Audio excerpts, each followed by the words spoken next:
Greetings and salutations, kindred. It's me, Joe, better known as DJ Toreador / Nolafanger on Twitter, and welcome to River Region Studios and another episode of Montgomery by Night. Last game was pretty intense, and these kindred had quite a long journey throughout. Sorry, I had to readjust my setting on OBS. So there we go. Okay, sorry. But thank you for coming back. Welcome, and welcome to those who are new.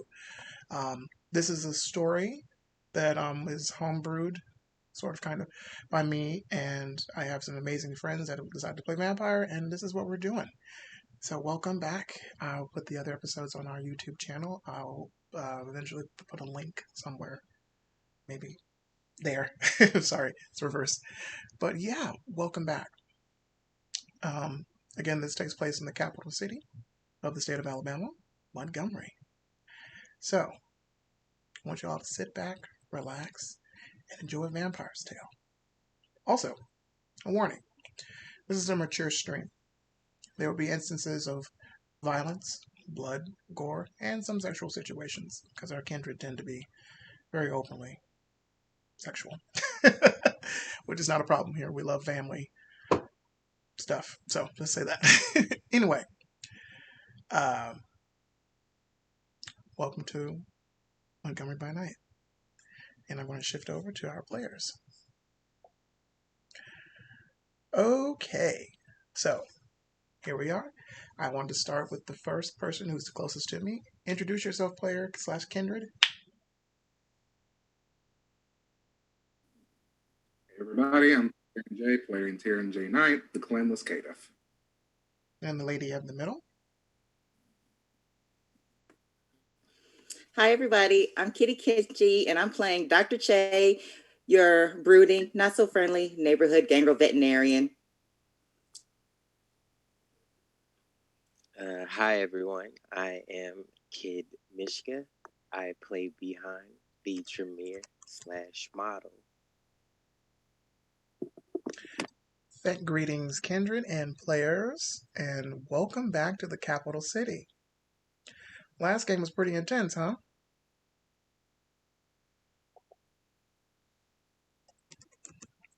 So, we had a lot of shit happen. I'm just going to say that. And some close calls and near-death experiences. So, we're going to pick up where that left off and try to tie up some loose ends and shift on to the next night. So, I am going to start with Taryn. What's happening? Well, unfortunately, I did not get my mark last game. Turned out to be, unfortunately, a Kine. You did. Yeah, there was a kind and not a kindred. My goal's memory was wiped, and I went home, but I also started feeling, I guess you could say, strange, if you'd like to elaborate, storyteller. Of course. Because of Taryn's actions pre-stream as well as during this stream, he has occurred some stains on his humanity. And after last game of trying to eliminate, stake, Diablo Rise, we don't know quite yet, one of his coterie members, Chloe, the special Tremere girl that's been a thorn in his side since she took some of his vitae, was going to engage in an encounter with a ghoul of his that was set upon her by Dr. Che. In that interim, he ended up going to the hotel room where Chloe was supposedly staying and stabbed in the back who he thought was Chloe, and it ended up being his ghoul's wife. So he incurred stains.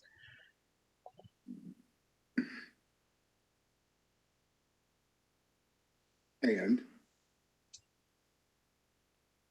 You can continue. well, after everything that occurred there, and after Randall was indisposed with Clarissa, I went home, Correct. feeling the weight on my chest of like this shouldn't be getting easier. That it should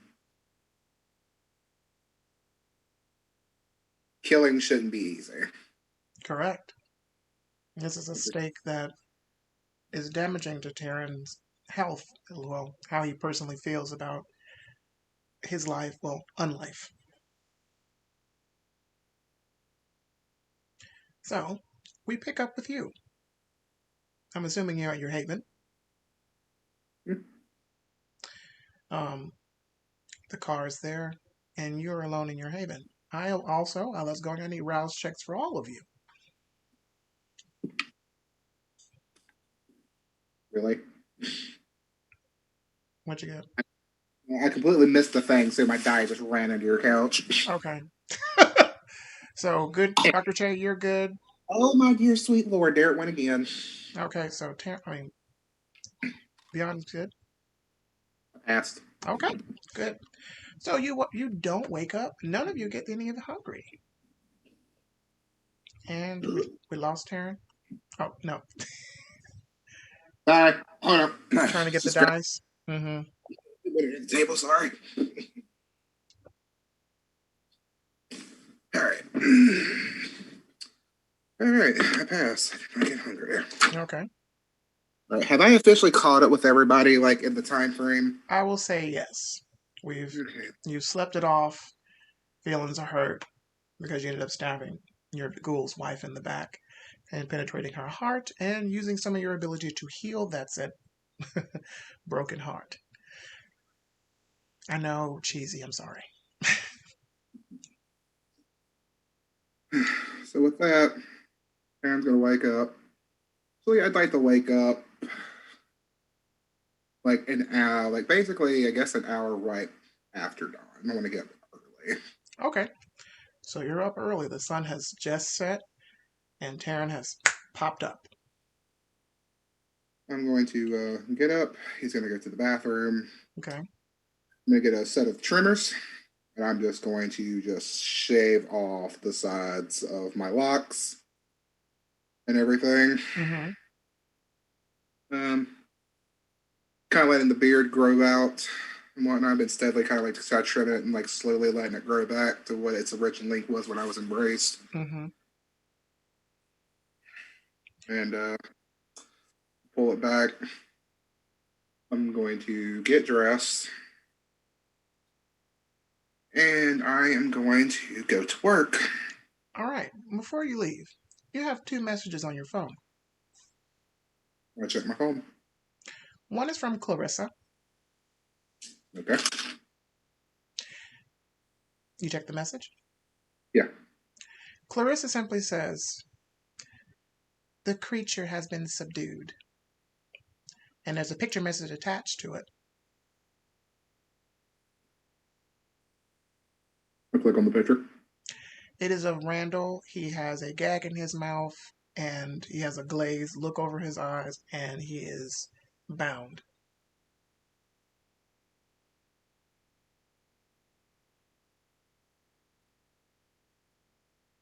Do I want to know what's good? I send her a text back. I'm like,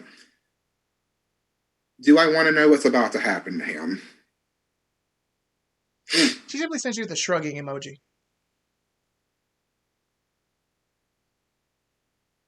And a thumbs up. I just send back a thumbs up. Okay. Also, the second message. It's from Korad. The Setite. Yeah, I forget. I open it up. It just says, "Is it true that there is a new club about to be in the city?"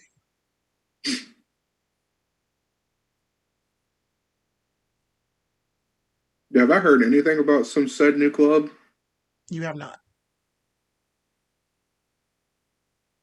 I send back to him. I'm not sure, actually.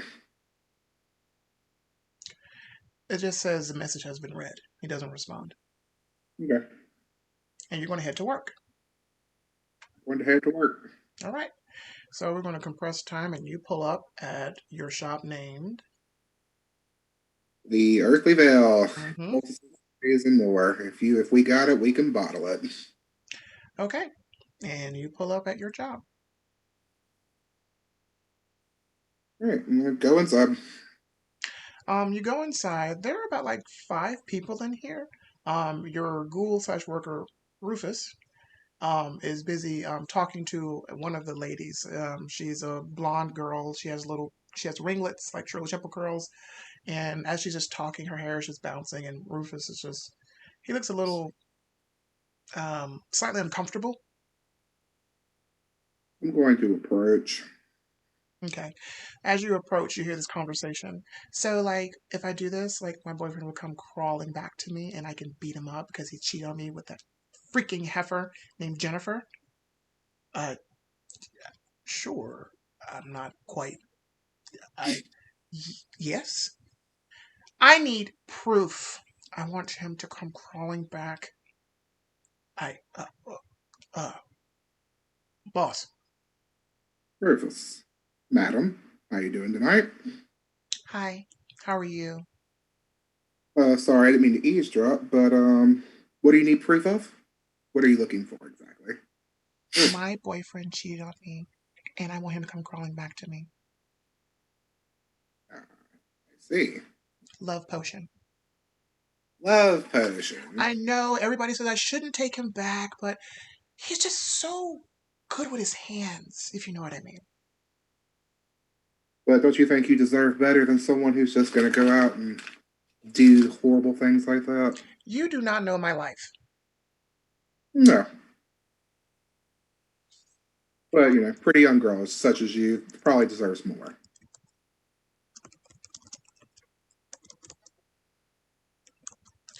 Well, it doesn't matter. I just want to know, are these potions real? I've heard things. Hmm. You want to come crawling? Sir, I tried telling her that, what we do is, it's simple and it gets the job done, but I don't know. I know as much as you've told me. I used to just sell the glizzy on the corner, so I don't really know much.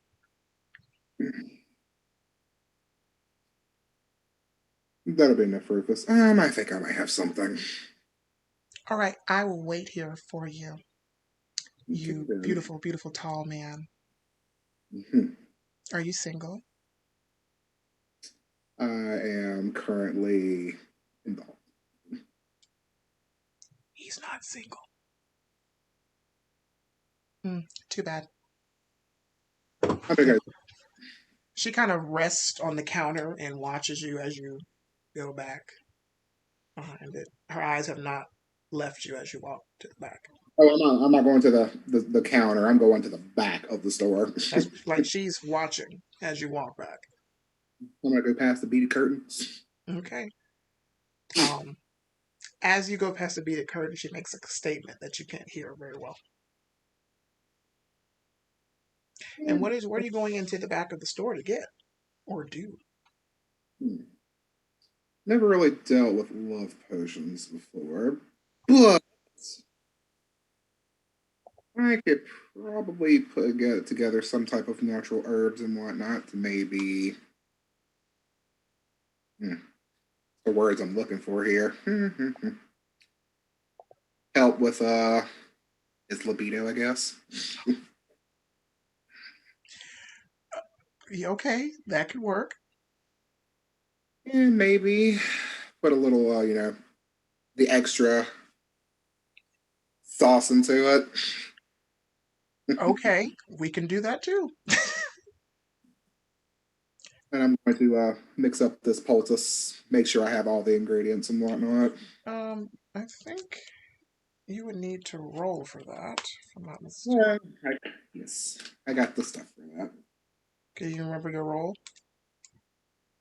Yes, it will be science, botany, and I believe either what? Intelligence? Intelligence. Because it's going to take you a little bit of time to make this, correct? Yeah. Okay. So give me that roll. And we're going to get ready to move on.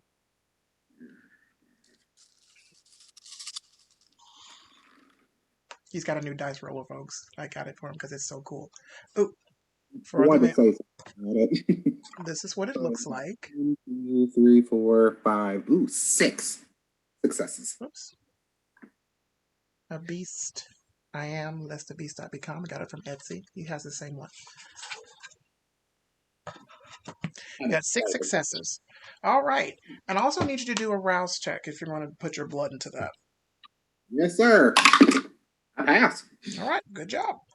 So this is a successful potion for you, and it's potent. We're going to pause that as you're mixing the chemicals together. We're going to move on to Dr. Che. So natural. Dr. Che, you've awoken at your haven.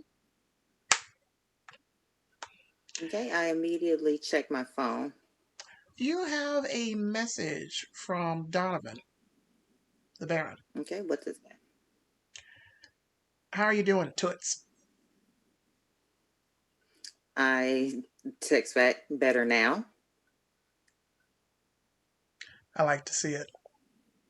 Were you successful in your conquest?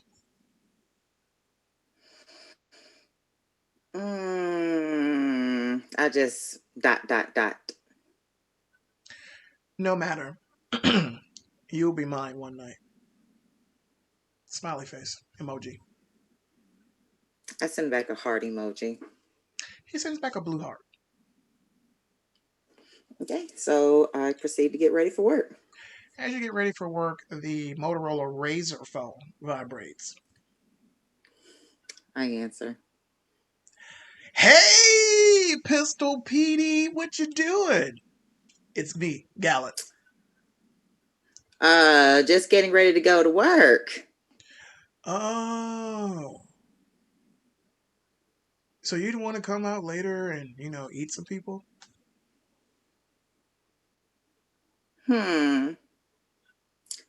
Sounds tempting. Let me get back at you. Of course. Where are you going? Talk to you Where are later. you going after work? Maybe somewhere where you are. Sweet, sweet, sweet. I killed like 2 owls tonight, so you want to chew on those? I got those. No, remember you promised me someone dispensable. Oh yeah, and make sure.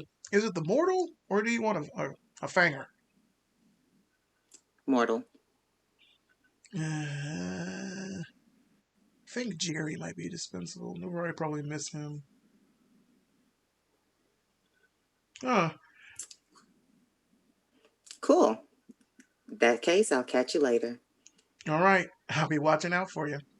Click. And I get ready for work. Okay. And I head to Fangs and Felines. All right. Excuse me. You pull up Fangs and Felines, enter into your created entrance, and it's pretty quiet in there tonight. Okay. So I see if I can find Michael. He's at the front desk tonight. Okay, so I ask him for an update. He spins around the chair and looks at you. On what? The dogs that we fixed? Just what's been going on? Eugene has a night off.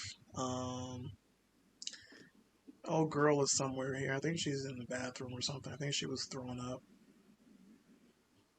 Stephanie? Yeah. Okay, so I see she's not missing anymore.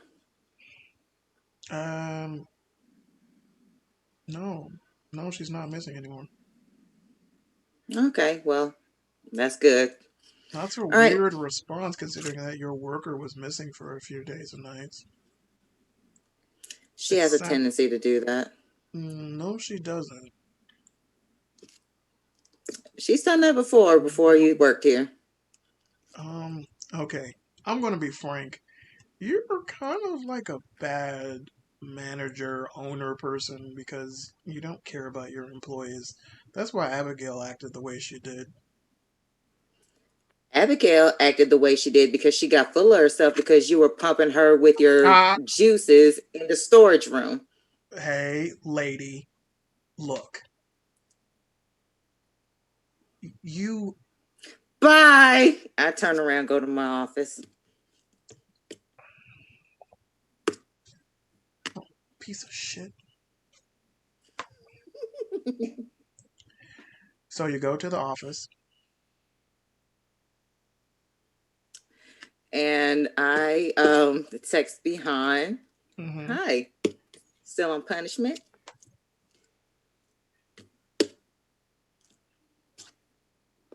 And I send a message to Taryn. So I guess you want to have a little chit chat. I reply back that the punishment is lifted. I can barely hear you. Let's see if I can. You hear me now? How about now? Okay. I was going to text back that the punishment is lifted. Is there something that you need?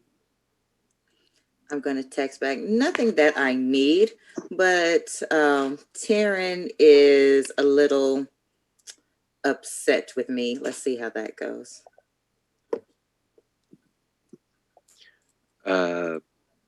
Well, keep me posted? Question mark? Send back a thumbs up emoji. And I'm also going to text Claudio. I'm just Oh, going Mr. to say Claudio. hi. Is this hi? Just hi. Okay. He actually sends you back a very long message. Good evening, young one. Young stupid one. Have you considered what I said and what I thought about possibly coming to talk and getting your clan exchanged? I reply back, I don't know about the exchange, but we can talk. Talking is boring. I'm like about action. I text back, what kind of action did you have in mind? Something infernal. I'm not going to respond to that. I'm going to leave that on red. Okay. And I'm going about my business. Okay. No one wants to look at the infernal messages. All right. Okay. And what are you going to do next? Did I ever hear back from Taryn? Taryn, have you responded? Well, actually, Taryn's busy because he's making something, so it's going to be a while before you get it. So knock on your door, Dr. Che. Yes. Door opens and Michael comes in. We got a client. All right, set him up in exam room 1. I'm on my way. And as you get ready to get up, he kind of puts his hand on your chest and stops you.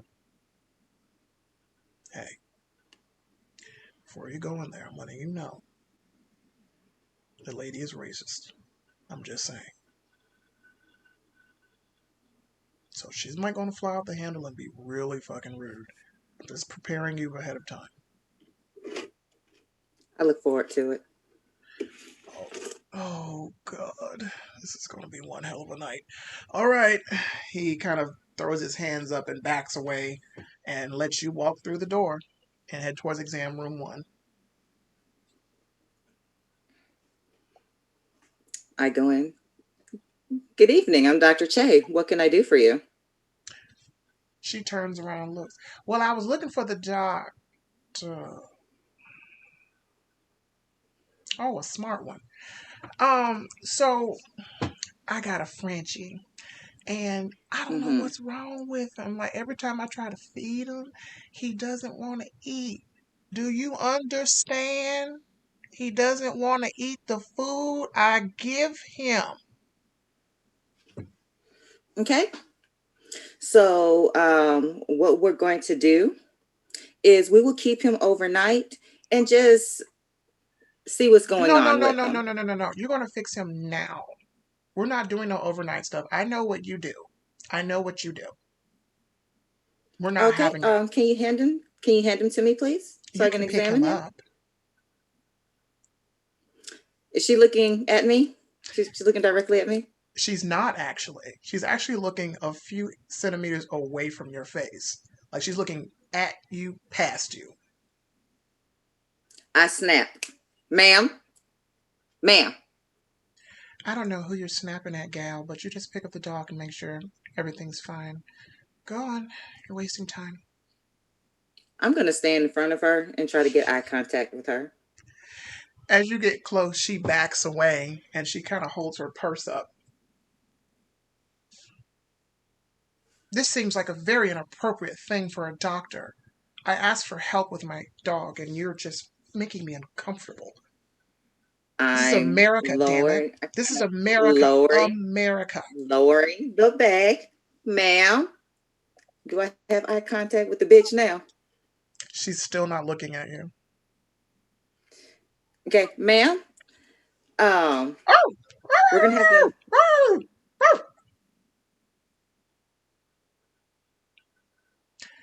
Please fix Piper. Thank I you. pick up Piper Okay. and I stick one of those little sticks up his ass to try to get a fecal sample. And when I pull it out, I tell her, it looks like Piper is experiencing some intestinal issues because it looked like Piper ingested potato salad with raisins in it.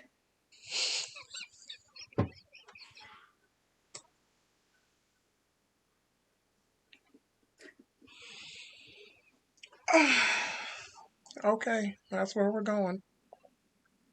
I'm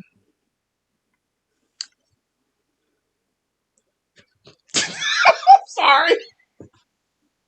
Now, do I have to help his attention? Sorry, that just broke me for a moment. Yes, you do have her attention.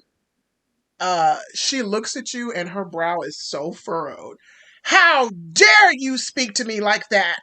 I would And like to use she mesmerize reaches up now. to slap you. You want to use mesmerize on her? I surely am. Oh my god. I'm gonna catch that wrist and I'm gonna use mesmerize. Oh my god. Okay. I'm sorry. Forgive me, chat. It's every other time I get challenged and I have to think. So give me a hot second, because that was good. That was good.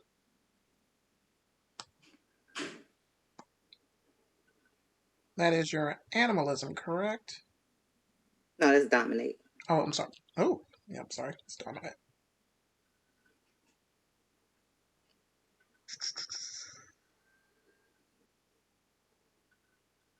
Dominate. So, you're going to use mesmerism. Mm-hmm. She is an unprepared mortal, so it's not required. What is your mesmerism? You're gonna go home and feed Piper some boiled chicken and rice, and also you're gonna go home and binge watch Roots and 12 Years a Slave and volunteer for the BLM protest. With that, her eyes glaze over, and she picks up barking Piper, and she walks out of the office. Out of the room.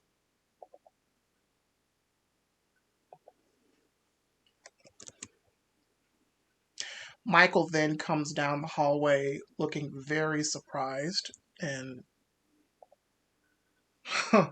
wow, you didn't eat her. I'm so surprised. What the hell did you do?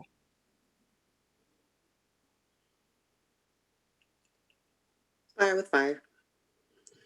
Anyway, since we're done here, I have some things I need to tend to. That sounded ominous and not like you're going to go on a murder spree. Oh, fuck. Are you going to kill somebody again? Is this another mess? One you won't have to clean up. Oh, shit. That sounds like it's going to be messy. Look, and he points his finger at you. Masquerade breaches are a no, woman. That's not funny. I don't know where you...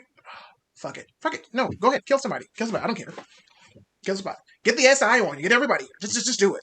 And he just throws his hands up and he storms out of the room and back down the hallway.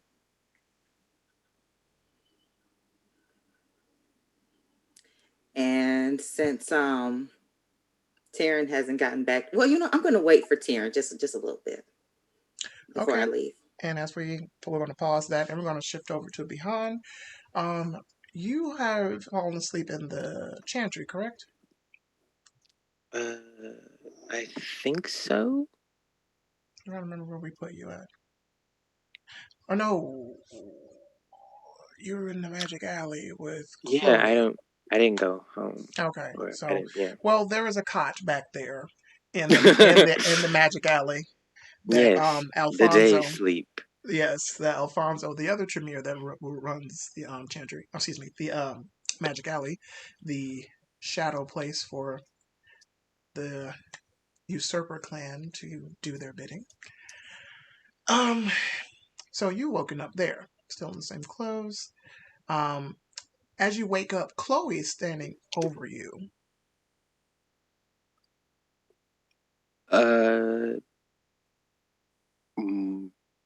Good morning. Hey.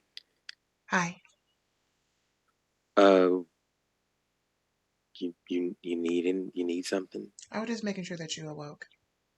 Oh yeah, I'm kind of a light sleeper. Well, that too, and sometimes, Kindred end up dying because of stupid things. Not saying you did anything stupid, I'm just saying, I could have almost kind of like embraced somebody, but then I kind of felt bad because if I did it, it would be like really bad. I mean, that has no bearing on what's going on tonight. But anyway, I'm glad you're awake. The Baron, sorry. Well, he is the Baron too, but the Regent sent over some clothes, for you. I've been around you for a while now, even I, I don't think you would wear this, but this is what was sent. What is it? You gonna look? Yeah. Okay, so you look, and on like a mannequin, there is a shining jacket, like a little windbreaker, a pink shirt with a poof ruffle collar and plunging neckline. It has some very like drapey pants with like a little ties on them, and like some slippers that look sort of Eastern. Yes.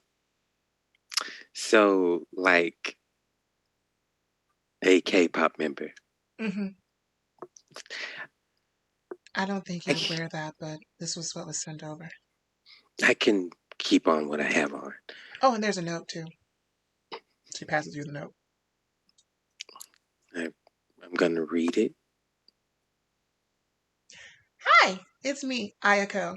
I thought you would like this couture one-of-a-kind fashion that I designed that would fit your body, because even though you're a little fatter than me, I did take into consideration around your large butt. So it's for me. Gift to you. Red Alistair and stuff. Love and hate, Ayako, your broodmate. So yeah, I'm just gonna move that to like a dark corner and turn it around. And I'm gonna check my phone to see if I have any other messages besides the one I got from Dr. Che. You do. You have a message from Hunter. And it just says, "Hey, babe."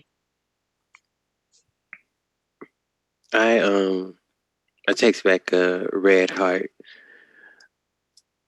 I'm going to send a text message to do I know anyone that I can get in contact with Baroness Anastasia? Yes, you do. Do I have their number? Clarissa gives out her number. Yeah, I was about to say, is it Clarissa? Yeah. I'm going to text Clarissa and ask her if I can meet with Baroness real quick. You texting her this? Yes. Your phone buzzes as she's calling. I'm gonna answer. Hi, you sweet, sweet, cute, awesome model guy you are. How are you? It's Clarissa. Everything's like fine. So like, what's been going on with you? Oh, nothing. Putting Randall in his place, and I just sold out more stuff on my Etsy page. Like I am like a gazillionaire almost. I always wanted to say that. I've only been around for maybe like 10 years, but well, maybe a little older than that. But anyway, yeah. But I sold out my whole stock on Etsy. Well, that's amazing. Right? It's just amazing what you can pay little people in Van Nuys to do for you. Oh, that's kind of. I didn't say anything.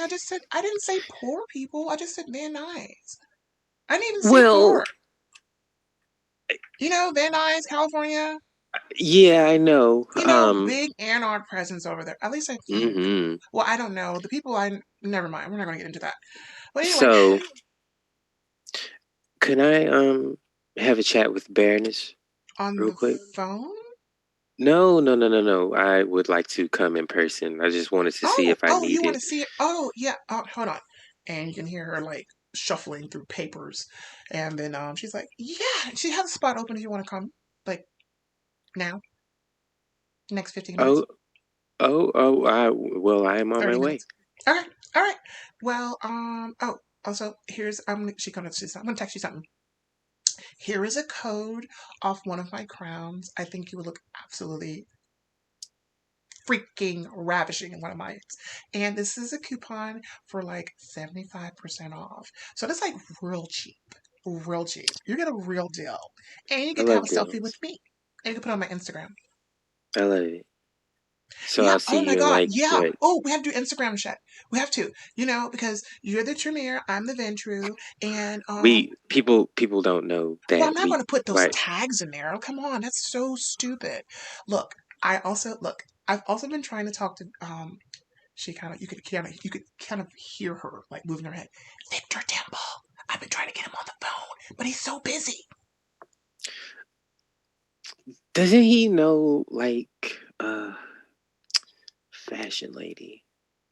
I've been trying to like Fashion lady. Oh, not her. Are you serious? Oh yeah, that's right. No, we'll talk politics later. But yeah, if you come, just come on. We'll be expecting you. Bye. Click. um, well, that was very abrupt. It sounded like Chloe, it. Mm-hmm. I have something to do. Like what? Um, talk to Anastasia. Oh, I know. I just knew it. I just was fucking with you. Okay, okay. I told you, I have to get ready to go in a little while. I have to go take care of some things, do some spying. I'll be gone for a little bit, but I will return. I promise. And I won't, raise the dead or bring any unruly ghouls or anything. Okay, don't anybody either. Don't What? don't give Just them. say it. What? Don't embrace anybody, Chloe. Oh, no. Look, I am not a monster. I'm not your friend. Um, well, our Cody member, I'm sorry. I keep needing to stop doing that because sometimes she's so annoying. Well, I'm going to head out and get something done. There's something I need to do. Okay. All right. Be careful. Don't you embrace anybody. I don't like kids. And she walks out of the room where you are. I'm gonna text. Did John leave? Yes, John left. Okay, so I'm going to call an Uber. Okay. And I'm going to head to Baroness Anastasia's. All right. So as you walk out, the Uber driver meets you. It is in a Prius and lets it Okay. down. Hi, my name is Jenny. I'm your Uber driver. Hi, Jenny. Hi. What? You're pretty. Are you sure you need an Thank. Uber, not a limo? I swear I know you from somewhere. It's fine. And I just kind of open the door and I just slide behind her. Okay. You want to go over here by Capitol Heights? All right, I can take you there. I'm going to not pay any attention to her. Okay. Hopefully, she will not speak to me. She actually does just that. She adjusts her radio and starts playing Little Uzi Vert, and she just drives on quietly through the night while you're bumping Little Uzi Vert. Love it. All right. And we transition from that space back to Taryn, who has now completed the ritual for the love potion. And the lady is sitting there waiting patiently for you to come back. Oops, sorry.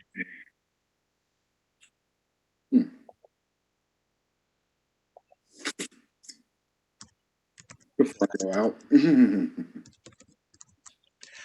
Oh my god, I've been waiting forever. I'm so sorry, ma'am. Is that it? Now, you can either do a couple of things with this. You can slip it into his drink. She Or, reaches forward and yanks it out. Oh my god. Chad is going to be mine forever. She opens her little clutch purse and she pulls out an unmarked amount of bills and she puts them on the counter and she spins on her heel and walks out. okay. It's always a Chad, everybody. A Chad. There's a fucking Chad.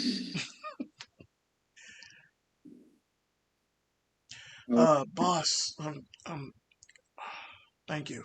I didn't. That was annoying. I put my hand on his shoulder. I'm like, no problem, Rufus. You've been doing such a good job here. Why not? And I appreciate you so very much. I haven't been here these last couple of days. There's just some things I've been dealing with, and I do apologize. You don't. You look a little off. Are you all right? Yeah, just really bad few days. I'm not the best talking person, but I can sit and be quiet and you just, cry if you want. I do appreciate that, Rufus. I don't know But if that was appropriate to say. I just said it. no, you're fine. You know, me and you, we speak freely. I kind of glance around. How many people's left in the store right now? About 3 or more. Okay. I'm gonna go check inventory real quick, and I also have a text on my phone. Mhm. Like I'm gonna I'm gonna go check inventory if, but make sure you marking everything we might have ran out and everything, so I go ahead and get the orders, everything. Okay. And I'm gonna go back here and I'm gonna check, see what I need. Are you looking for something specific? Just anything that we might be out of that I still have seeds of. So far, so good. Okay. You're maintaining. Rufus has been very careful to not take more than what is needed. Anything that's like kind of low there that could probably use a little bit of replenishing. Not at the moment. Again, Rufus has been very meticulous with taking care of everything. As you're kind of gazing around, looking throughout the back storage room, you do see like a mortar and pestle where it has been recently used, and the jars and the little vials that he's been making the stuff, and you can kind of feel the residual energy of him like coming in, looking at the paper or where you placed it on the wall, like use this to make this, use that to make that, and back and forth, back and forth, back and forth. But he's been very consistent and very meticulous with keeping it. Okay. I'm going to check my phone. Okay. And you do have those messages from Dr. Che.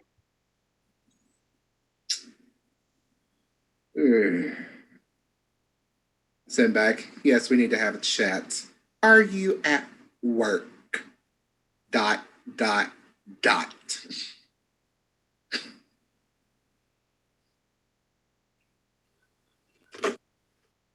Yes. I'll be there in 10. Don't go nowhere, darling. Look forward to it. Okay. And what is Taryn going to do now? I am going to. Oh, yes, I need to text Matt real quick and check on him. I'm thinking about this before I go do this. Okay. I'm like, hey, man, how are you doing? How is everything? Matt gives you a text back about a few minutes later. Everything's good. I'm just checking on my girl. She's been awful quiet. Everything all right? Is she sick? Question mark. Nah. She just looks off. You want me to stop by and look at her? Nah, you don't have to. I gotta also check on my kid. I could have sworn my daughter said that she was floating. Floating? Yeah, I'm gonna have to look into that. Keep me posted. No doubt. I'm gonna get in the car and I'm going to take a leisurely stroll to Dr. Che's veterinary clinic. All right. So we're going to compress time a little bit. It shouldn't take you long to get there from where you're at. So you pull up at the end of the parking lot, and I assume you're getting out. Mm-hmm. Okay. As you get out, wits and awareness.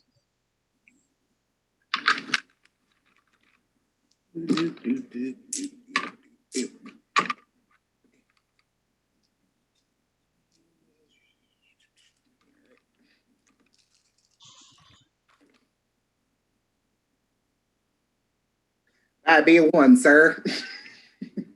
Okay. So it doesn't matter. Never mind. At this point, this is where take my hair. I'm gonna pull it back. I'm putting it in like a kind of like a bun. Mm-hmm. I'm gonna go in her little special way. I'm sorry, where?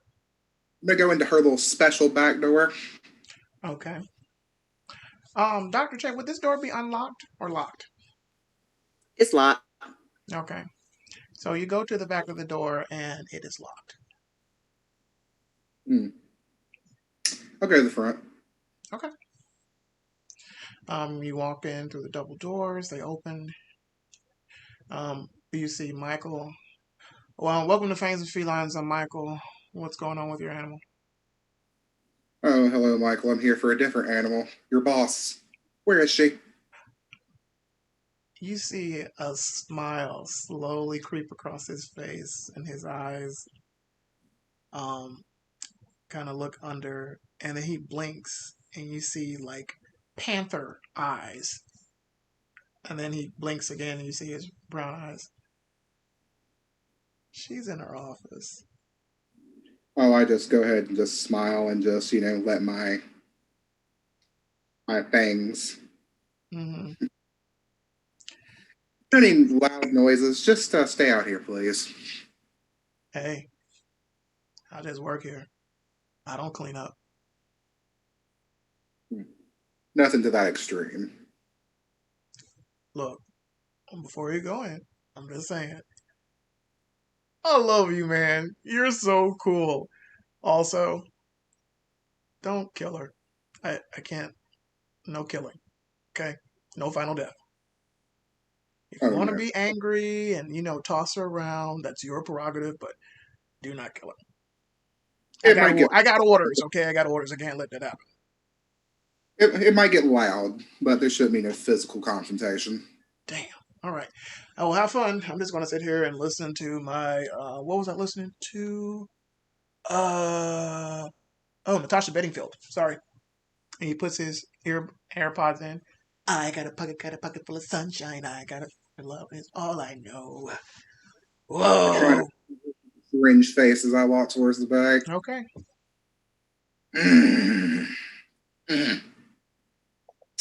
Gross. Okay. You knock on the door. Mm-hmm. So, Dr. J, you. Did you get the message I sent you? Who, me? Uh-huh. One moment. Yes. Okay. Come in.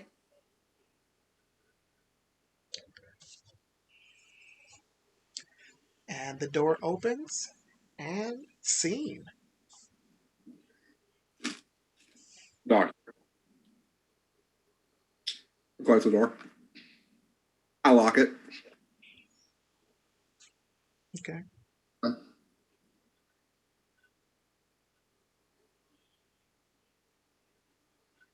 So you know why I'm here. Mm-hmm. So, boundaries.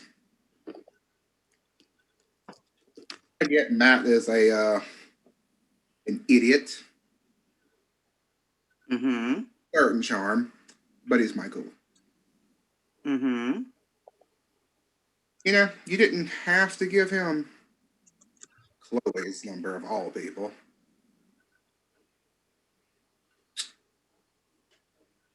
Things could have went a lot worse. I mean, the thought of killing her last night was really fresh on my mind.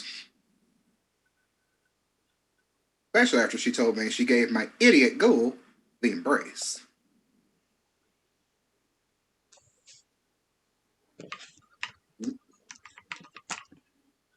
But it could have happened. Mm-hmm. Now, I don't know what this little game is. This number passing out thing where you just like throw your random coterie members under the bus with things you don't want to deal with, but it needs to stop.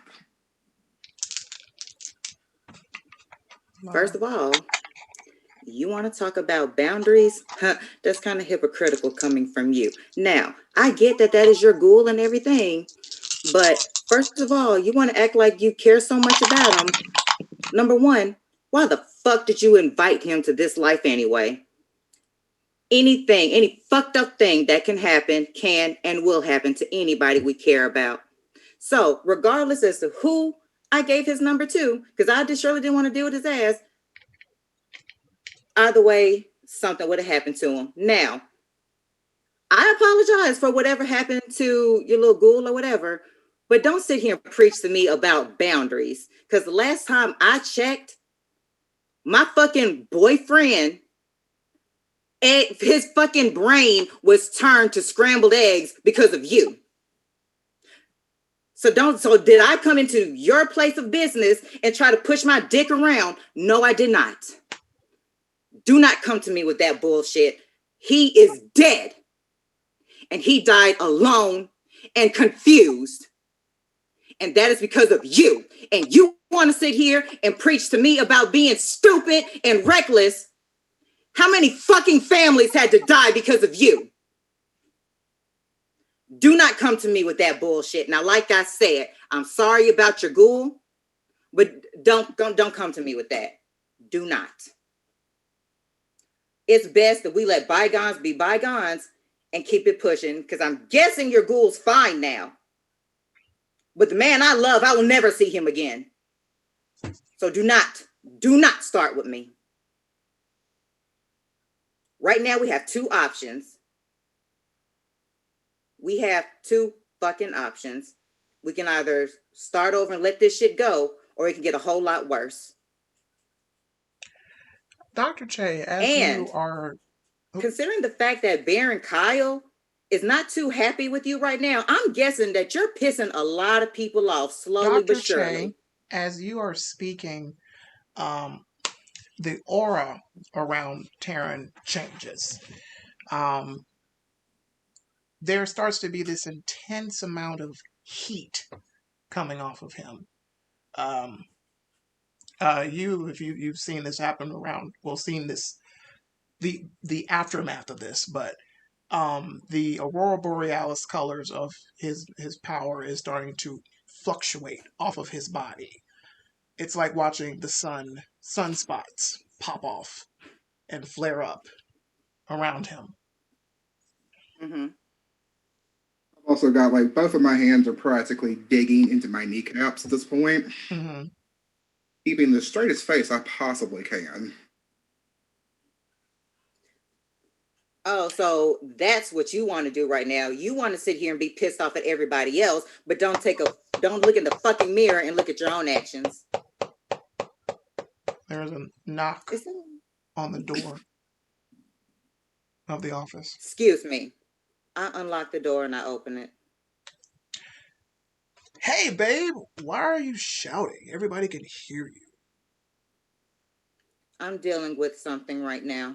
Taryn, you are, as you kind of casually glance over to see, you see a very tall black man with this loose curly hair that touches his shoulders. He has a goatee. Looks kind of Vampire in Brooklyn style. He looks like that. Really? He has on a t-shirt that says "Let bygones be bygones" on it. It's black, white letters. Some ripped black jeans and some biker boots.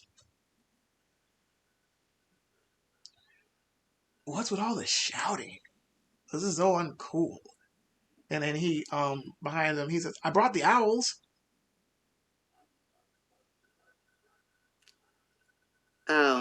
Oh, Thank you. sorry, I didn't introduce myself. I'm Gallon. Nice to make your acquaintance. Oh, you are pissed off. You okay, bud? I'll be fine. He kind of gets super close into your space. Yeah. Oh, I know who you are. You're the Cative dude. You know him? Oh yeah, I've been watching him for a while. I see. Who haven't you been watching? You said your name is Gallant? Yep, Gallant. Watching me. Yep. Noted. Noted. Right back at you, broski. Brewski, whatever. I don't know. Forgot. Did I interrupt something? Yes, you did. No, we're finishing up. Seems like there is still something going on. Just letting you know, I got Jerry in the trunk. I knocked him out with a monkey wrench. So he's unconscious in there. He's been unconscious for probably like 30 minutes. So that's probably not good for them. But yeah, he's out there. If you want to sacrifice him. Yeah, that doesn't sound good. Oh, God. Oh, I see. Well, oh, okay. Looks like I have a situation I need to deal with. Oh, you most certainly do. Good evening, Taryn. What? Wait a minute. Let's wait, go. Oh, no. Ain't nobody going anywhere. What the fuck just happened? Gallant, this has nothing to do with you. And if you keep egging him on, you're probably going to end up blown up. So let's leave and let him cool down. Because we had our heart to heart talk. So now we just need to chill. Sweet cheeks. Actually, this whole heart to heart was very one-sided. Oh, you guys were having a discussion, a deep discussion. Hey, I volunteer as a referee. So we're going to get back in our little places and we're going to talk about it. Because talking helps situations smooth out. I'm telling you. So I'm just going to stand over here in the corner. I'm going to lock the door. And you guys, duke it out or whatever. It's totally cool. I'm so down with it. Also, quick reminder to you, Sweet Cheeks. Boyfriend's dead. Gotta let that go. Gotta let it go. They die sometimes. First of all, you don't know anything about that situation, so I suggest you leave it alone right then and there now. I don't know anything about the situation. Okay. All right. I'm shutting up.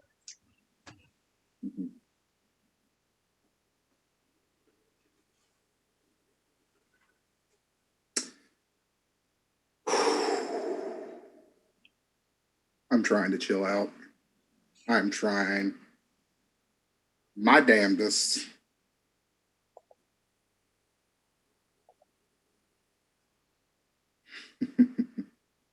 I was kind of wondering if that was going to get thrown in my face. And it did. Again. I've been doing something for the family that unfortunately got killed and the aftershock of everything that happened. I am sorry that Adam died the way he did. I didn't do it. I don't know who did it. We'll figure out who did it.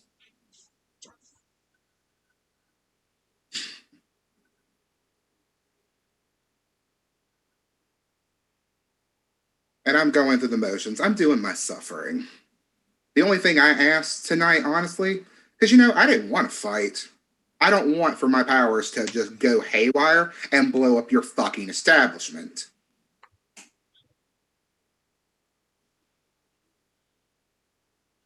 All I'm saying is, no, I didn't bring Michael into this life willingly.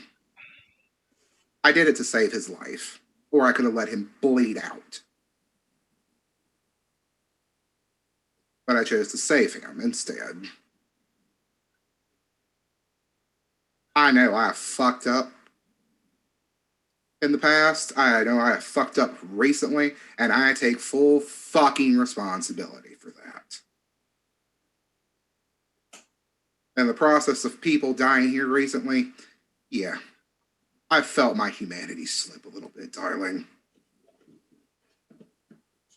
And I didn't come here to fight or possibly kill one of my coterie members. But you're pushing. Oh, really? Because your actions say otherwise. So bullshit. If you wanted to have a little chat, shut it. Sweet if you wanted to have just a plain little heart to heart with me, then you wouldn't be messaging my phone, calling me bitch or anything else but a child of Cain. If you wanted to talk to me, then you would have approached me with some fucking respect, but you chose not to do that. You chose to approach me hostile. So all I'm doing is feeding you the same energy. Now, I get that you are mad, but hey, if you did not want to fight, fine, but you didn't have to come at me that way. This could have went a whole nother route. Well, actually, it could have went a whole another route too. But shut your fucking mouth. Gallant looks over at you and blinks, and his eyes turn black. Sweet Cheeks, I know that you're in, I guess, a sort of foul mood, but I would not put my fucking fangs out like you've been around for a fucking century or two. The attitude is unnecessary. I'm just here being the referee, just trying to calm the situation down. I'm talking. You have had a turn to talk. It's my turn. God, this wasn't like this back when I was alive. Women actually knew their place and shut the fuck up when the guy was talking. Oh, fuck this. I get my keys and I'm about to leave.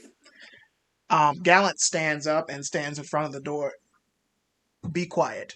Sit back down and talk.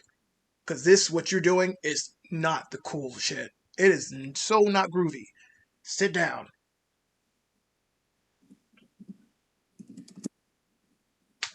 I have had enough of both of y'all Winston awareness sitting here trying to swing your dicks around in my office. I mean, it's only swinging if you're not wearing underwear, but sure, I guess. 3. Taryn? Mm-hmm. Wits and awareness. You get my message? Oh, let me check. Okay. 2. Okay. As this is going on, Dr. Che, you notice Taryn's hands have ignited in flame. Mm-hmm. But as this is occurring, you both hear like a very faint sound of Natasha Bedingfield behind the door.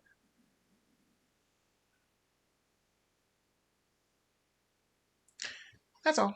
Continue.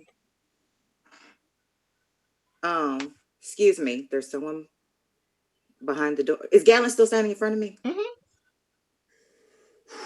Excuse me.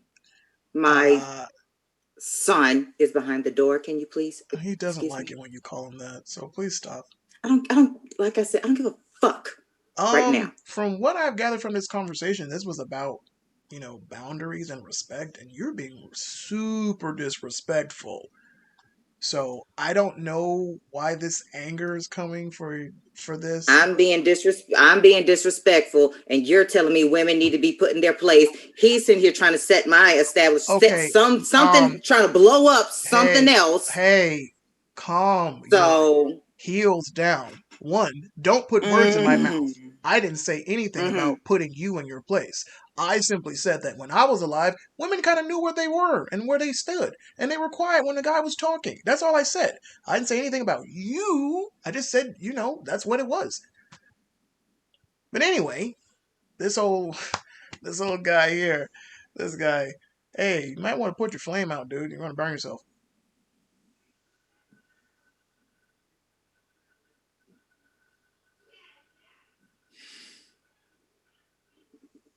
So go on, sit back down, doctor, and talk. It's all good. We're all family here. Relax.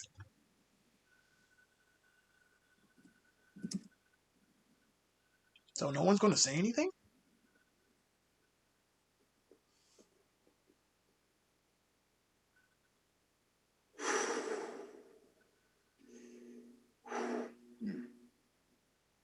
I'm trying to Trying to what? trying to come back down. Trying not to have the beast take over. Okay. And as that is happening, we're going to switch that scene over to Bihan, who is now just pulled up at Anastasia's domain in her haven, the Nosferatu Baroness of the northern side of the city. You get greeted by the regular Kendra that are outside, Kendra and Troy. They're like, go on in. You know the way. And you go into the room and you click the button and the elevator descends down into the basement area and out to an open gala of about 20 or 30 people in here. It's not as usual at capacity level. Anastasia is known for having nice little soirees pretty much every night. No one knows why, no one's asked her. So this is just something that she does. And as you walk in, you kind of move about with the people.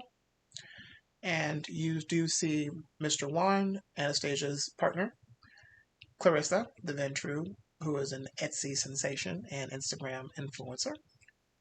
And you do not see Randall. Mm-hmm. And Anastasia is currently wearing a red dress with a red hat and a veil over the front. And she's sitting. Is she sitting alone? No. She's with Mr. Juan. Mm-hmm. Okay. I'm going to go over and introduce myself. She lifts her veil and you see her gray Nosferatu figure. Good evening. Baroness. Mr. Juan. Good evening. Hi. Clarissa. What can I do for you? Uh, I know this might be a little forward, but do you remember that small little boon you said that I had? Yes, I never forget any boon. Like an elephant, but not an Um, elephant. I was wondering if I could call on that. Why, of course. I did give it to you. What is it that I may grace you with? Uh, the Samitsi serial killer that we've been dealing with. Mm, yes, that individual. Or individuals. Is there a way that maybe you could help us locate them or point us in a direction that they may be in? Like I'm pretty sure I can maybe find them if I just knew where to look because I don't think the city could take another murder. You are in fact correct. We cannot have another murder. I was just actually informed by Myra Delilah that there was a murder. And Mm, which it's quite upsetting when Ventru finds out before Nosferatu does. But that is neither here nor there. This murder was gruesome as well. Um, this person was exsanguinated and had their internal organs removed and mm, placed about in a ritualistic position. more summoning. I assume I myself am not of your clan, and I am also not the people that we don't usually talk about anymore. I hope they're extinct. I heard that they were.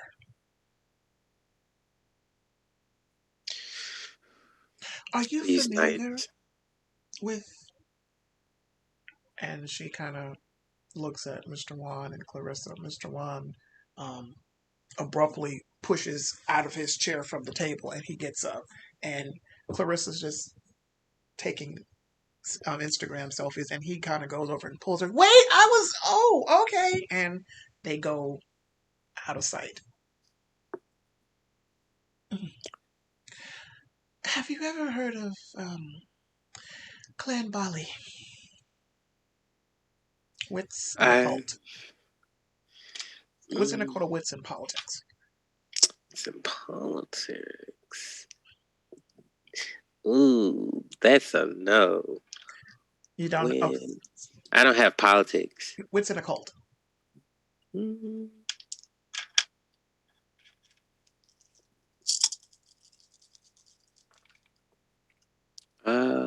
3.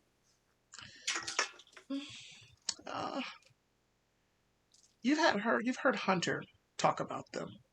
Very in very passing. It was kind of abrupt when he mentioned it. Um, Mm-hmm. you know that this is a clan or from way back in the day. They're known as some of the most infernalists, the demon worshippers. Kind of Mm, up there with what you've been told about the Salubri. But uh, these people are not. Stay away. If you ever yeah. see one, it's not good. Okay.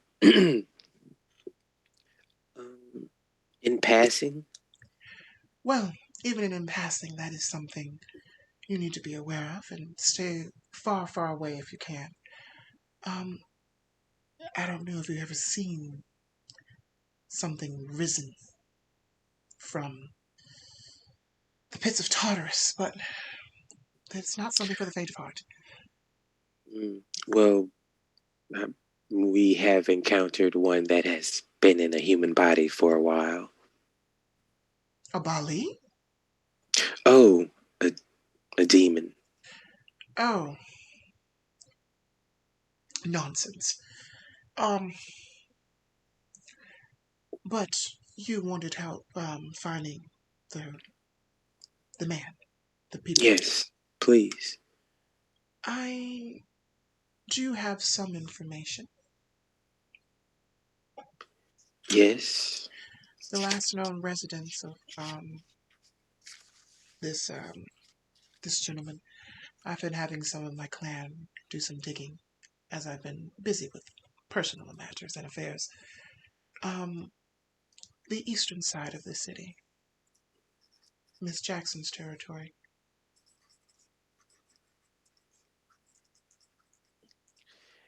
Is it a secluded area? The house? Yes.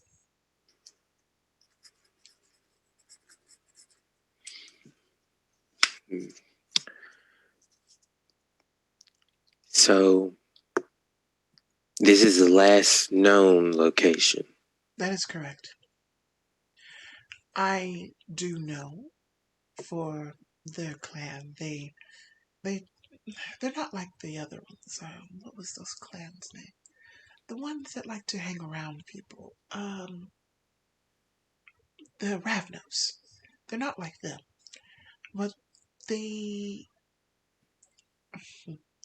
I do know something very interesting. Normally wherever they lay down for the day's sleep, they have jars of earth that they bring with them. Without that Jars earth, of earth, you say? yes. Without that earth, they cannot function.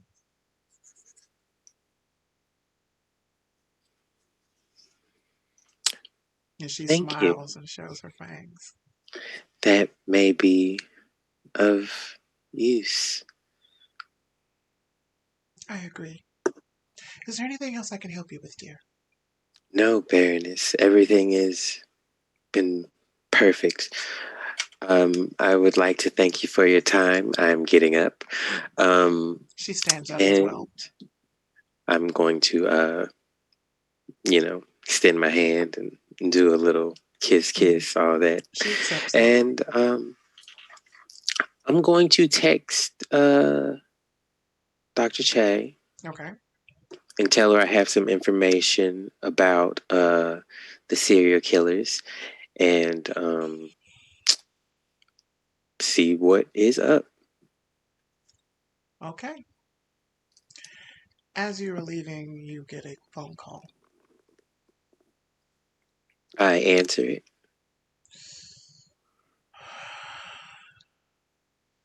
Hello, Beyond. Correct. How did you know it was me? I could somehow hear the cigar smoke. You, and you know, are aware of my habit. Something I cannot give up. How are you doing this fair night? Um, You're probably looking, as the young people say, like a snack.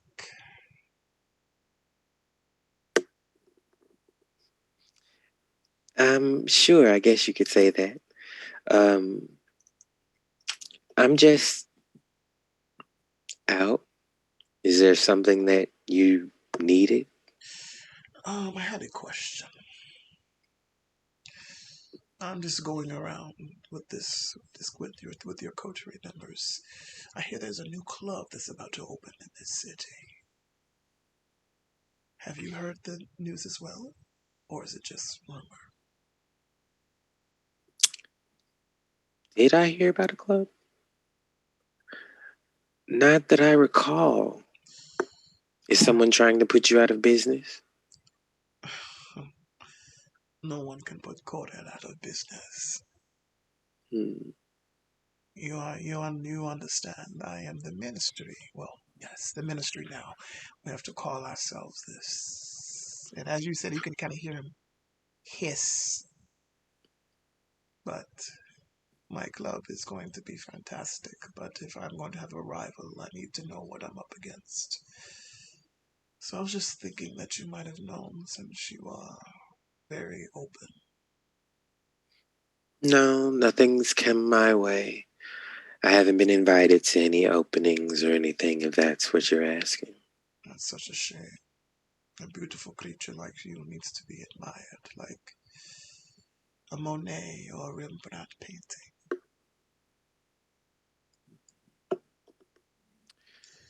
But Thank you. that won't take up any more of your time, darling.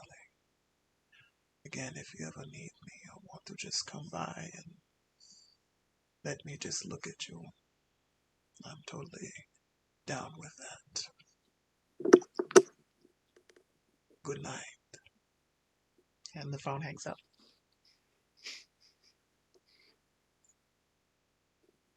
That is so gross. But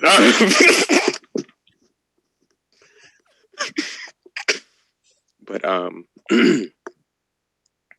yeah, I'm gonna continue my text message to Dr. Che, Okay. and hopefully she responds. Okay.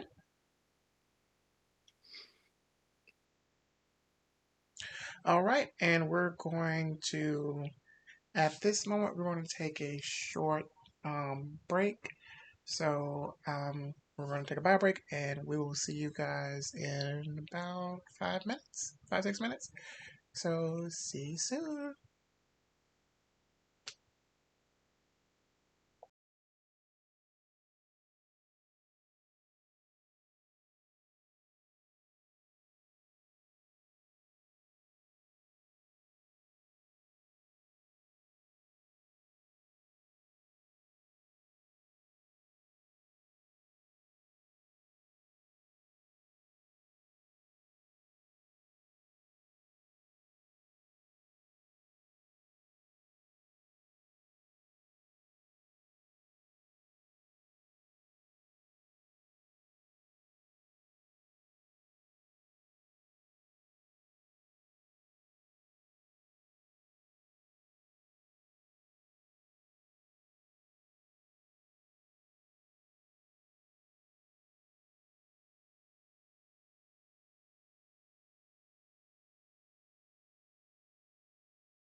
And we are back. Thank you for waiting with us, family. We have now returned. So, now that Bihan has finished a very uncomfortable call with Korad, a member of the ministry that has set up a club in one of the areas of Montgomery, we now return to the very tense and contentious scene that is playing out at Fangs and Felines, where Dr. Che, Gallant, the gangrel, and Taryn, the caitiff, are having a very intense and terse discussion about boundaries and, I guess, personal fifis with one another. Gallant has decided to stay a neutral party as well as just be the referee and try to calm down the intensity.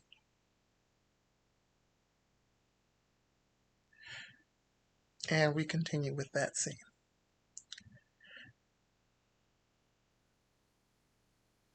Have I gotten the message yet?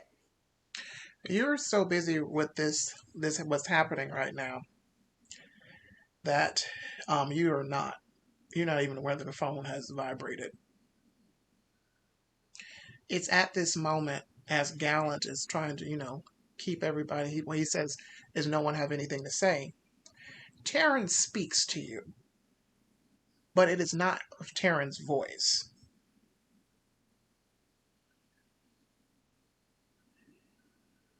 He stands up, eyes glowing that bright, frightful white. You pretentious sow. Dost thou think before thine speak? Whoa, you call her a sow. Haven't heard that in a while.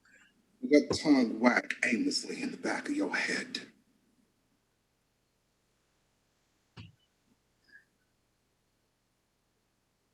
I come here tonight to speak to you, sister, about your transgressions against me. And what is your defense mechanism? The things that I have done in the past.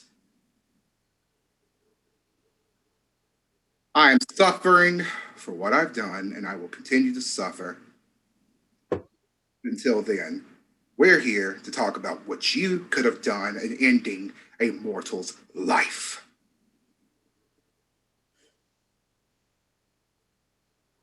Now, sister. He holds up his hands that are still ignited in flames. Mm-hmm. You have a chance to survive the night. Apologize, and all transgressions against me will be forgiven. Refuse, and I will burn your establishment along with you and your friend in it to the ground. Hey, don't try to burn me, buddy. I didn't do anything. No. Because see, this is what we're not going to do. You're going to sit here and demand an apology from me, but sit here and act like you're just so innocent and whatever? Do what you have to do. That's just going to show how hypocritical you are.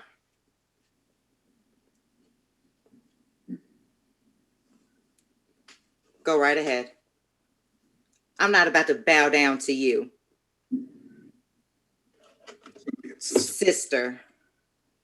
No, I already apologized for what I did, but you're asking for too much now. You're basically trying to get me to beg to you after everything that you have done.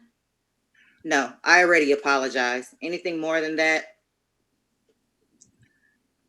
You can't accept my apology? Gallant speaks. He has a point, sweet cheeks. I already apologized for what I did.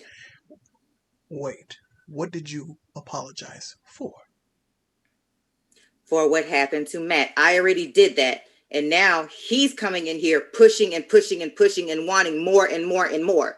We are both wrong. That is not what is happening, my dear friend. Sweet cheeks. And you're not neutral. I am neutral. I'm just sitting here stating what's happening. You're having a hissy fit, and you want me to join your side because you're having said hissy fit, and sitting there blaming. I'm still speaking. Like I said, I'm still speaking. Rude. You're so rude. It doesn't make any sense. Why? Whatever. Yeah.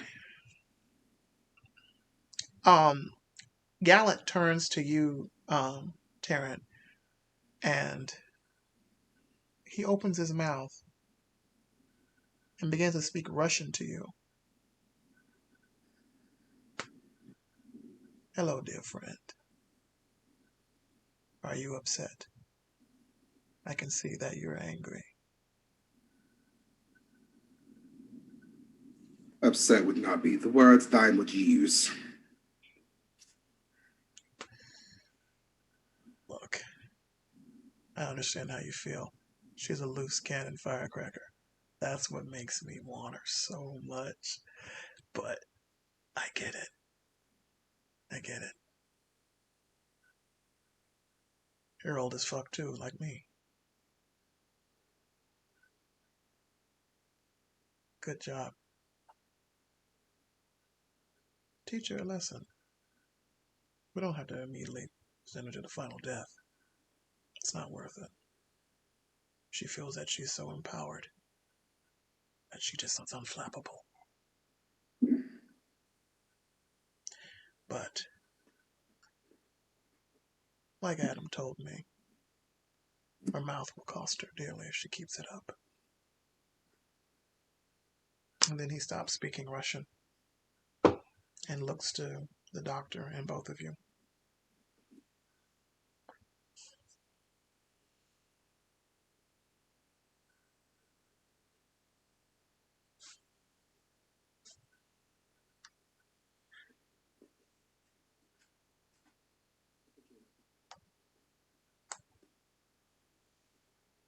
What'd you say? I sent you a message. Okay.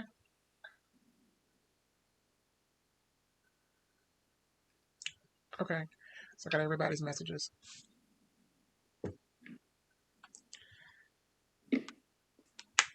Yes. What are you going to roll?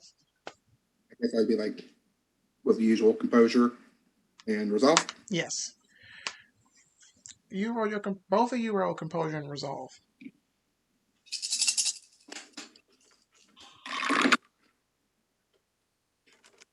One, two, three, four. That's 5. Okay.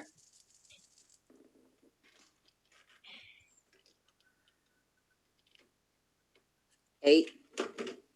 Okay.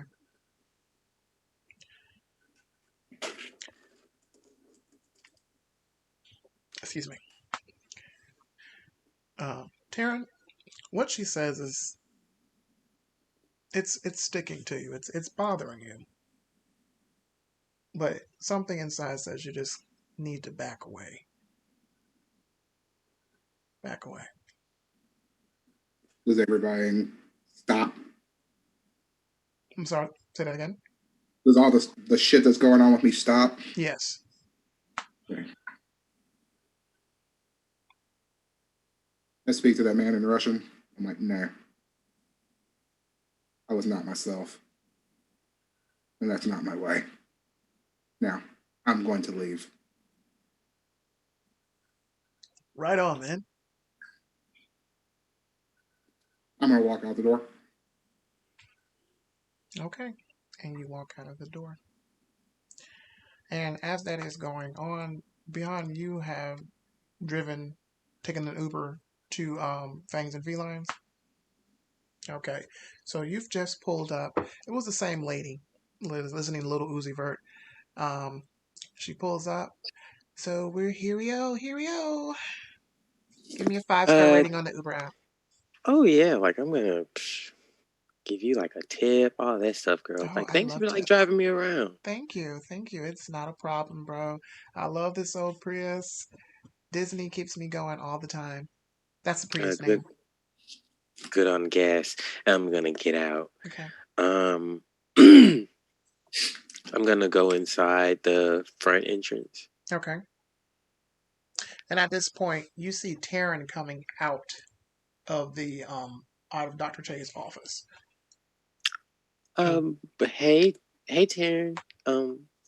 I have some news from Baroness. Anastasia about the, serial killers. Okay. We kind of have a location, and yeah, I was wondering if you guys wanted to go and see. Is something wrong? No, Bjorn. Nothing's wrong. Uh, is Dr. Che? Oh, Is one is she in? moment. One moment. Taryn, are you lying? Yep. Okay. Manipulation and subterfuge. You want to hear this amazing roll real quick? Okay. That is a 1. Okay. Because I am not a liar. Okay. Beyond, I need you to roll wits and insight. I'm pretty sure my right eye is twitching up a fucking storm right now. I'm also breathing heavy.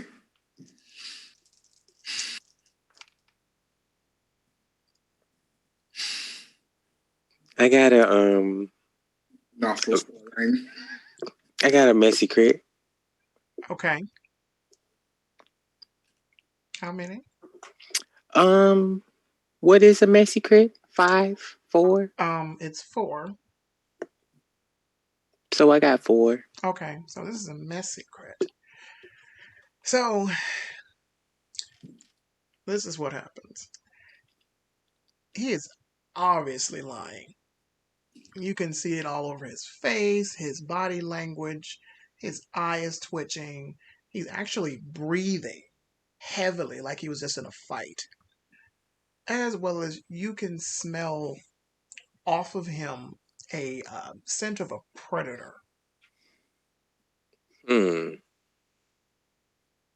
Are you sure everything's okay? And Taryn, as he says that, Behind practically hisses it, and his fangs come out. Now, baby boy. What would Hunter say? You know how jealous he is. Oh, I wouldn't have to worry.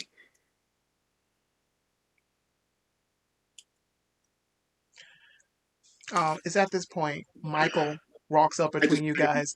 Hey, okay, you're not dead. Oh, hey Beyond, how you doing? Conference rooms down the hall. There's blood bags in there if you guys need to feed. Oh, hey Mike, and I kind of turn around Hey, and you can call me Mike. I go into the back. Okay. And you ask Taryn, I assume you go to the back as well? I asked him, I'm like, what type of blood is it?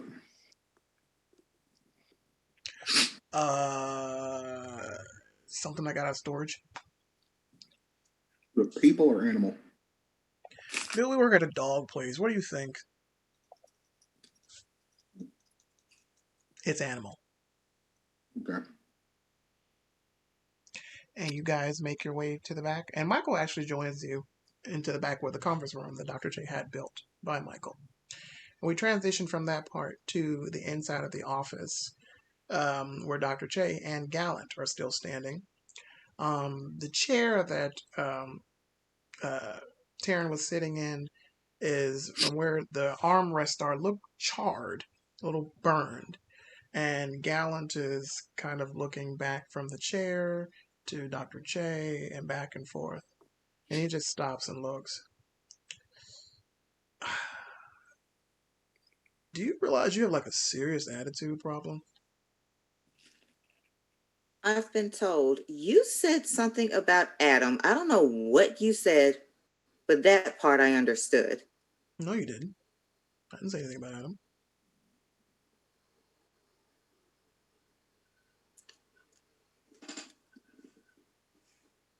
So I'm assuming you knew him. No. So how well did you know him? I don't know him. Knew him. I didn't knew him.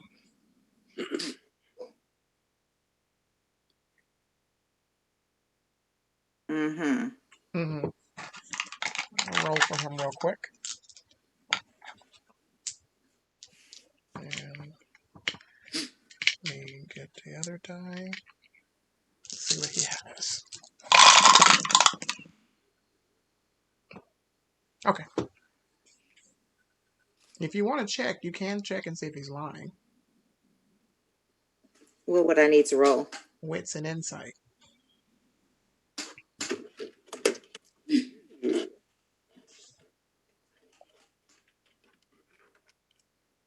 Get at that one.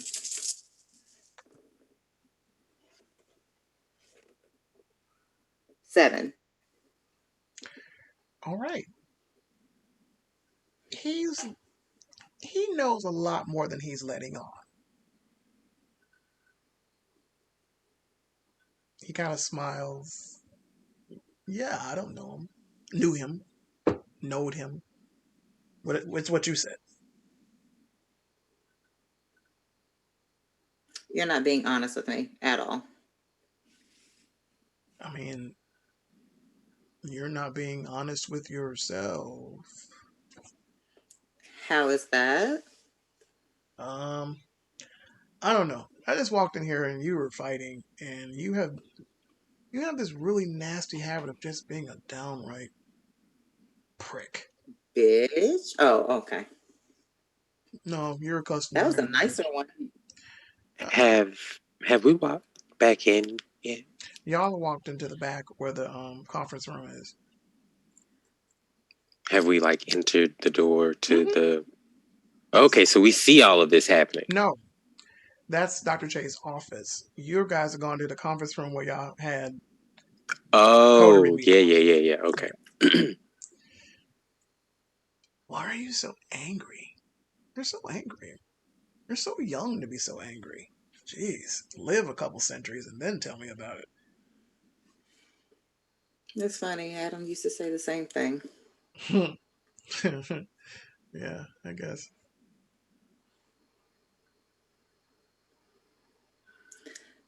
Mr. Gallant, exactly what is it that you want Just with call me me? Gallant. You said you needed somebody, and he's been in the trunk in there for a while. You want to eat him? You want to sacrifice him? What are you trying to do with him? Do you mind putting him in my trunk? Sure, no problem. Thanks. Yeah. I'm not going to ask any questions because it's not my business, and I just kept up my end of the bargain. Now, exactly what is my end of the bargain?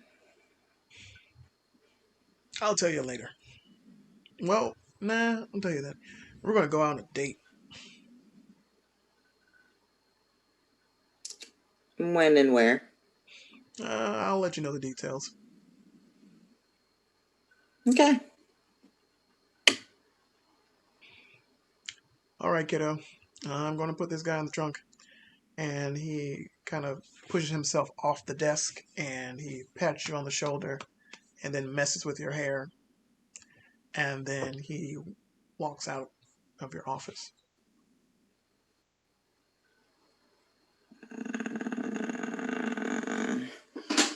Okay, I'll make my way to the conference room.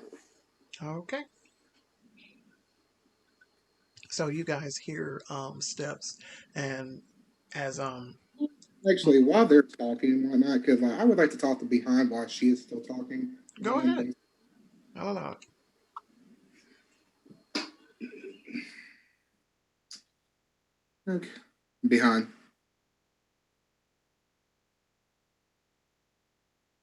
You're muted. Yes. So you said that there's a snack machine in here, I'm assuming. Will confirm. Storyteller.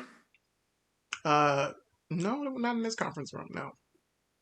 Yeah. So before we came back here, I wanted to get a snack as we were coming back this way. Okay. With a Yeah. bag of chips. There are some hot fries. all tight. So I'm just like, kind of like just like violently eating them until I trying to talk to behind. So you said, Anastasia, some information about bodies.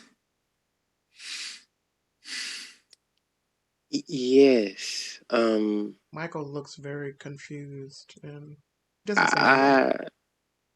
I, mm, there's the last known location was a secluded house on the east side in Baron Jackson's territory. Um, is can you like it's in your it's all over your everything. Yeah. Mm. Keep waiting. But we should look for jars of earth. Why are we looking for Samisi dirt? Because that's how we're going to kill these serial killers, I'm guessing. No, it would disrupt their sleep. Bad way.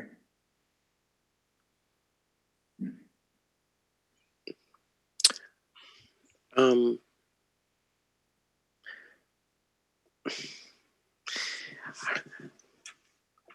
Big freely, remember?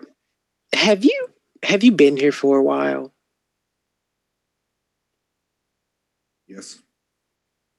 Did something happen between you and the doctor tonight? Mm-hmm. Is it going to cause a rift in the coterie?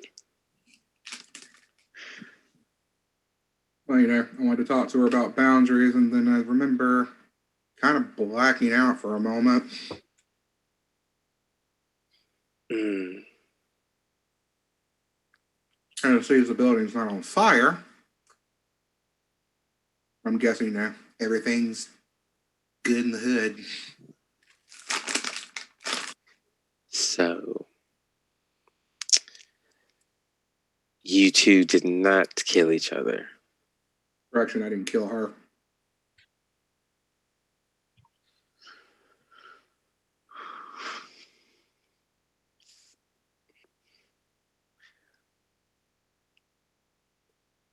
Do you like anybody in the coterie? When you get as old as me, you'll understand.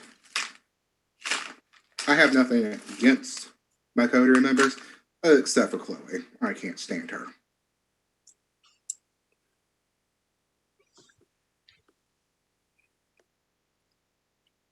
Mm. It has nothing to do with your clan. I mean, you already know my history. I should have been a Tremere, but unfortunately, I was born clanless. Mm. Yeah. Sorry about that. It happens. Is Michael still in the room? Mm-hmm. I'm looking at Michael's side. Like, Michael what meets is your gaze.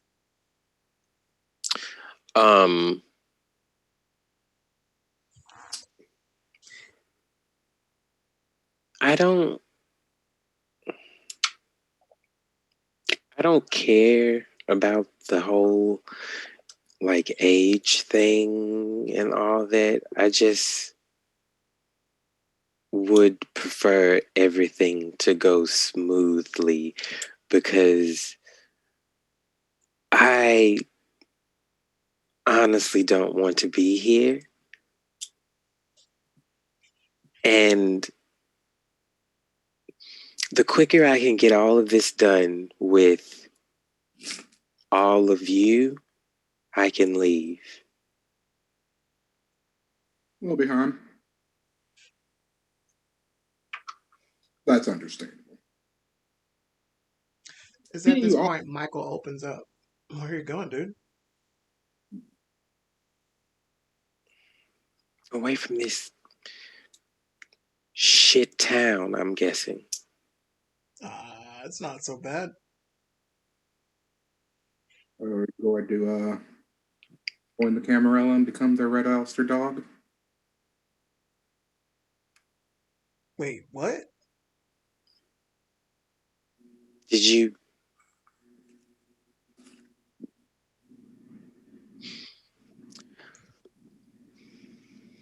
I'm going to just look at my phone.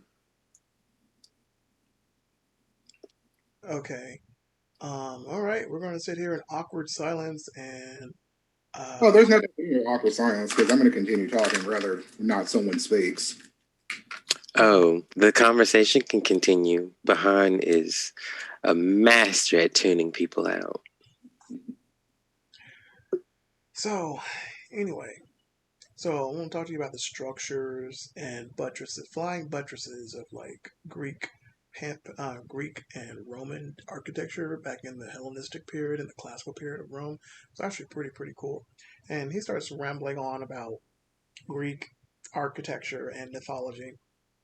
And you And guys are I'm starting to hear footsteps as Dr. Che opens the door and walks into the conference room.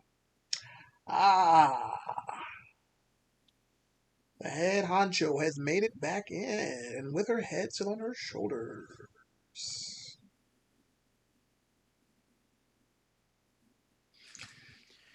I guess I'm going to step out. This is between all of you guys, so I'm out. And he gets up and walks out. Such a nice boy. So, Anastasia told us to go to the east side. That's where we'll find the last place the Samitsis were hiding out, and to look for some jars of dirt. okay.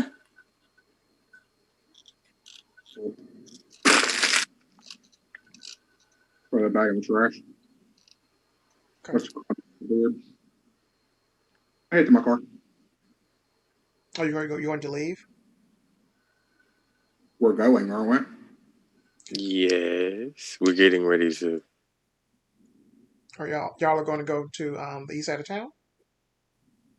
I'm guessing. Or y'all make sure so I can, if not, I can transition the scene to something else. I don't know how the riding, the seating is going to happen because everyone seems so upset right now. Bahan is or you can ride with me. Your choice.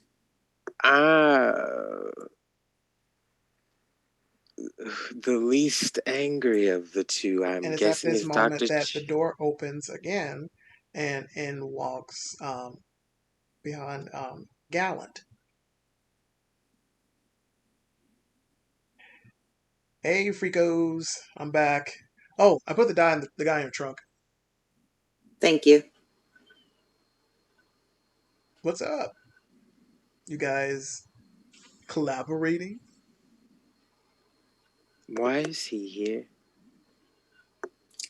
Well, apparently we're going to go and Take get me on a date. Would you like to join along? Who, me? Join you guys? Sure. Shit, yeah, I'm down. Cool, you can ride with me. Oh, okay. He's actually my date. Come on, behind. I link arms with Gallant and we walk out. Oh, okay. And he walks out. I'm gonna stay behind real quick, and I'm going to text Hunter on my phone, and I'm going to tell him I'm with Dr. Che. I am not going somewhere I'm not supposed to. And I'm leaving if there's the first sign of trouble. He doesn't respond. As I walk out, I'm also going to pick up that chip bag that he threw in the garbage can. and I'm going to put it in my pocket. Okay. And I'm going to get in the car with Dr. Che. Okay. So you're going to get in the car with Dr. Che and Gallant. Yes. All right. So who's seating arrangements in Dr. Che's car? I call shotgun. Aren't Wait, where in my car? You Bihan came Yes. here in an Uber. I thought we was going in Gallant's car. But okay, I'll drive. I mean, did Gallant say he had a car? He doesn't. He did seem not. like he has a car. So I think he probably runs everywhere. Are you saying this out loud? Was she saying that out loud? no. Okay. I was No, just I under wasn't the saying that impression then. we were riding with Gallant since I done sat there and linked arm to arm with him. But if we're going in my car, I'll drive. It's fine. For the record, Gallant does have a car. Shocking. He has a Jeep Cherokee that's parked across the street. Why do I fucking know it was a Jeep Cherokee? So we could totally get in my bandwagon, or we can totally get in your shitmobile. Totally up to you. Okay, we'll get in yours. It's fine. All right, let's roll. And as he's walking the car,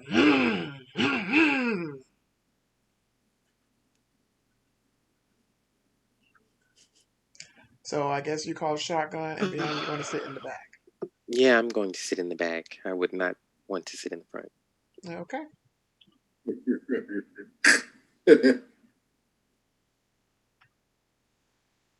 And you guys get in the car, and you're heading to the east side of Montgomery. Taryn, are you also getting? You're getting in your car, correct? Hell yeah, I'm not riding with them. Okay. Actually, we're gonna keep the scene going, but as you're getting in the car, what is happening with Taryn right now? Kind of confused with what happened earlier.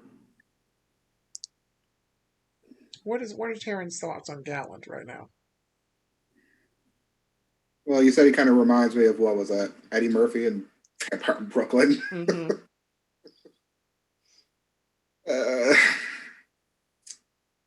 Don't know who this gentleman is, but I'm gonna just keep my eyes on him. Okay. And you're going to go. I guess you would have to tail them because you don't know where to go. Yeah, I can't remember the model car that Myra replaced when she set my old one ablaze. That is correct.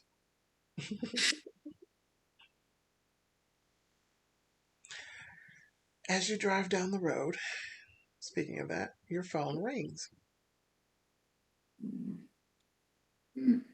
I had like on the little. I guess like this is more like up to date car, so maybe it has like all the little gadgets and whatnot. Mm-hmm. It does. I have it like on the little clamp thing, whatever the hell that is. I don't know how to use them. Yeah. As your phone is ringing, across the interface, it says Satan on it. And then, oh god. Put it to the speaker of the car. Hello. Good evening, Jimmy. Myra Delilah. That is right. The one and only Myra Delilah. How are you doing this fair night, sugar? Oh, I've been better, sweetheart. What can I do for you? Oh, and with the pleasantries. Oh, I taught you well. I was just wondering what you're doing this fair night later. I had a little something that would be worth your while. Currently I'm out doing a little bit of patrol at the moment. Well, how serious is your patrol? It's bot related. I'm sorry, it's what, sugar? It's bot related. Oh. Well, okay. Well, that is something that is important. Well, I would say No, I'll just tell you now. There's a wayward kindred that needs refuge, and I don't know where to point this thing. He's like you. No clan, low on the end, looks a little impoverished, and needs somewhere to live, and I just can't take care of him. He's not worthy to be in this barony that I'm part of. Oh, okay. And you kind of hear her cover the phone. You can hear it muted. No offense. Just mouth the words offense taken. But yes, there's a kindred here that is in seek of refuge, and I recall, if I'm not mistaken, to Mr. Giovanni, that you are one of those kindred to get in with the vagrants of the city. Well, if we don't take care of each other, who else will? That is true for some, but business is business. Yes, I'll be over soon-ish to pick him up. Well, please make your soonish a lot faster. He's looking at me, and I'm not liking the way he's looking at me. How far am I from Myra's place at the moment? From where you are, it's about maybe 30 minutes. And where we're going is about how far from Myra's? From Yes. where you are, it would. Trying to do the math in my head. Excuse me, the map. Where y'all headed is to the eastern side of the city. Fangs and Felines is close to Atlanta Highway, isn't it, Lisa? Okay, so where y'all are headed, you'd have to go back the other way to go to Myra's part of the city in Old Cloverdale. Right. Give me about 2 hours. 2 hours. We're dealing with I don't know if I should say this over the phone, possibly. Your phone is fine, darling. I always switch them up every time. But 2 hours, what you want me to do? Wax and wane about how the war was before Lincoln got in power. Sorry, that is very inappropriate for a lady of my means. I will find someone to entertain him for 2 hours. Got to deal with the Samiti of the city, ma'am. Please, make sure you get that son of a bitch quickly. I'm tired of hearing all these fucking murders all over the goddamn city. Will do. Have a good night. Wait, I'm not finished. Yes, ma'am. I'm also supposed to give you a message. I've been talking to Mr. Giovanni. Well, one of the Giovannis. There is a Claudio Giovanni that would like to speak with you at some point. He's heard your name in passing and wanted to talk to a clanless one and talk about renewal, something of that matter. It's been a while. I can't quite remember, but I was told to give you that message. Mr. Claudio. Yes, Mr. Claudio Giovanni. Yeah, I'll have You words do with know him. I've invited the Hakata into my domain, so they are staying here. I see. Oh, don't fret none. They ain't doing nothing that I'm not aware of. Well, it's okay with Kata. Don't invite the Bali while you're at it.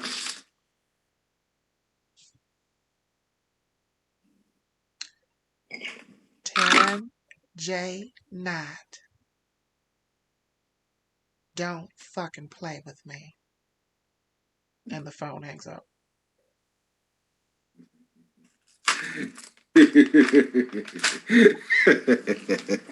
Bitch.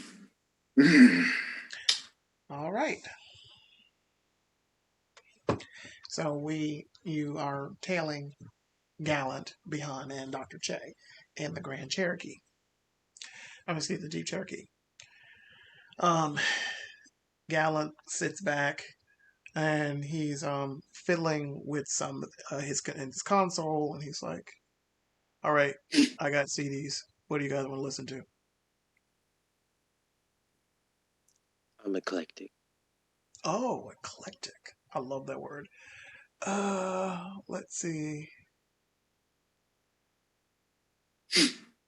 Oh, I know. Elvis Presley, Blue Suede Shoes. I like that song. As he says that, I'm going to just sit back and buckle up, Mm-hmm. and I'm gonna pull that chip bag out. Mm-hmm. I'm gonna ball it up in between my hands and my fists, Mm-hmm. and I'm gonna activate premonition. Okay. That is your resolve and aspects. Raison. Um,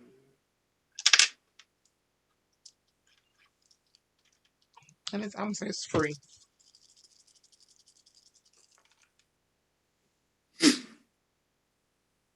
I have a 5. All right.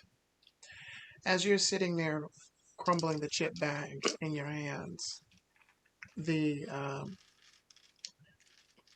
the Jeep vanishes from your view,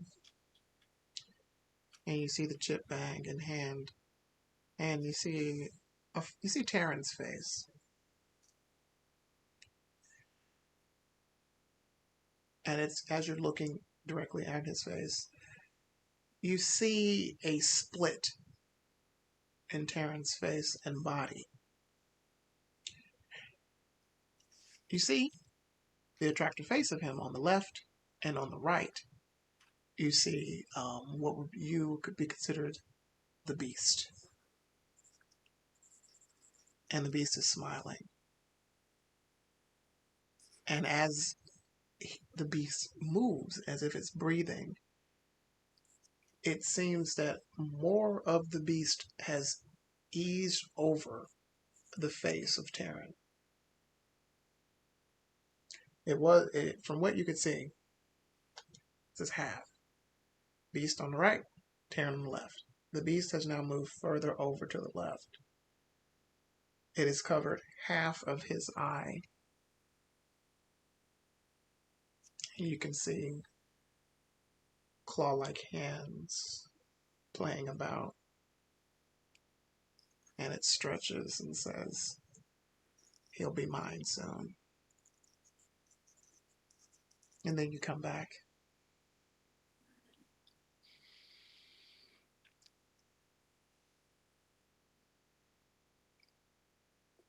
I almost littered.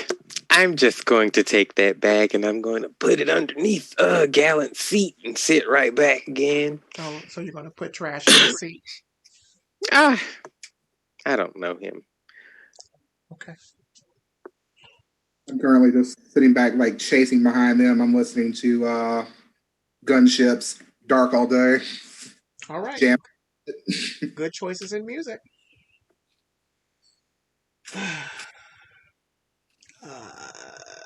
So, you sure about leaving him in your trunk? And where are we going? There's someone in the trunk. Yeah, the doctor wants to do an experiment or some sort of shit. I don't know. She asked me for him as somebody who wouldn't be missed, and I brought him. Knocked him out with a monkey wrench. It's a snack for later. That's funny. Tell another one. Oh, okay. Hmm. Do you know where we're going, Gallant? No, I'm just driving. Where we headed? We're headed to the pool. We're headed to kill some people. The fuck are you driving for? I'm just driving. Uh, do you know Baroness Jackson? Yeah, I know that broad. Wow. Okay. We're going to her barony. Uh, yeah, okay. Um, Sure. And you I'm want just to gonna. go to her haven? No. We just need to kind of go to a central location in her barony, and maybe I can, figure some things out. Oh, you're one of those demon worshippers. I'm just gonna sit back and act like I didn't hear him because he speaks foolishness. Okay. As he's doing that, I'm looking at my phone and I send behind a message and I say, his time will be soon. I just send back that little. Is there like a whew emoji? Like a. We'll say yes for this. Well, cause please. Actually, let me do a roll for Gallant about that. Let's do his wits and awareness. Sorry, Mama. Here's some dice. Oh shit. Okay. As you're texting that, Dr. Che, he glances at you very quickly and he frowns. And then shakes his head. It's kind of rude to text about people looking at in the car. Well, it's not like you were talking to me. Yeah, sure. Anyway, so time is compressed and you guys end up in Baron Jackson's domain. So where are we going? I need to find an area that's kind of in the middle. Okay, I think I know where to go. So he spins the wheel around a little bit and starts hitting the block of the various areas. You're going past nicer and nicer homes, and then he gets around a corner around the street, and he then he cuts his lights, and he drives down the street towards a kind of a central location, but it's kind of not well lit. And there are areas where these houses have not been built. They're within the structures, and that's it. But you do see a house that's further down that looks to be complete, and there are a couple houses beside it that are in the process of completion. I'm gonna. So I'm gonna park right here, bro. Sound cool? Yeah, this is perfect. I'm just gonna get out, and I'm gonna walk in front of the car, and I'm gonna activate clairvoyance. Oh, all right. That's a heavy power there, sir. So for clairvoyance, you're going to need to do a rouse check. I pass. Right? In your intelligence and aspects.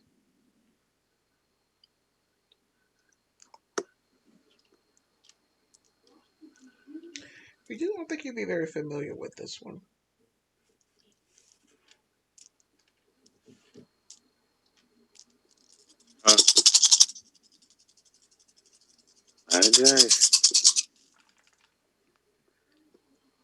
You have to be at least a 7. I got a 7. All right. That's what I'm talking about. That's a lucky roll. Good job. Oh, no, I got an 8. I got one with my blood die. 1, 2, 3, 4, 5, 6. So you got a messy crit? Wait, 1, 2, 3, 4, 5, 6, 7. No, just a regular 8. All right.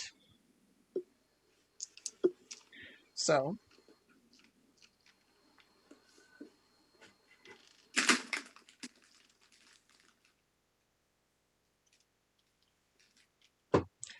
you have some questions to ask me about the comings and goings of the area, what people have seen and heard, Gossip. Major shocks or impressions. So forth. Has there been any gossip about strange houses around or uh, strange new people in the neighborhood? Yes. Um, Because of that, you get to ask 8 questions. Goodness. Um,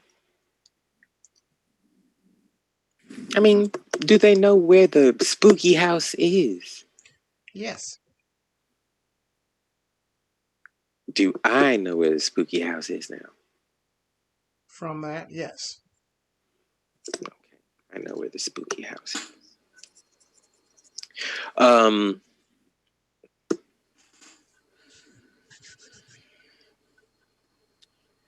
are there any humans around those uh strange new people?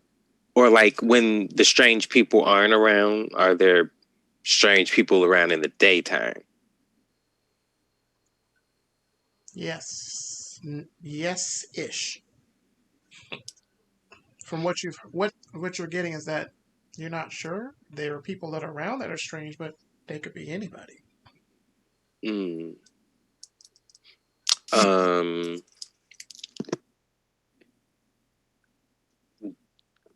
do the people around know how many people are in the house? No.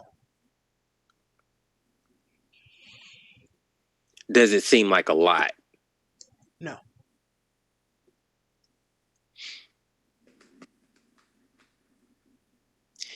Is the was the house previously owned? No.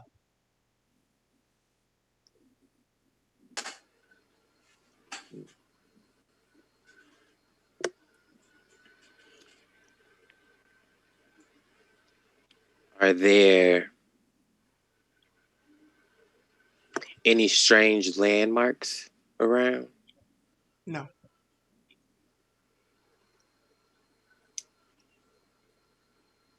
Taryn and Dr. Che and Gallant, you would all see him kind of just standing there, swaying. The Um, fuck is wrong with him? I'm gonna get out of here. was that 8? Uh, That should feel like it was. Cause I'm gonna just say it's 8. it seemed like a lot. Mm-hmm. I know the T. Mm-hmm. And then you start to awaken again. Um, As this is going on, Dr. Che, Gallant looks at you in the eye. What are you trying to do? As in, With Jerry in the car.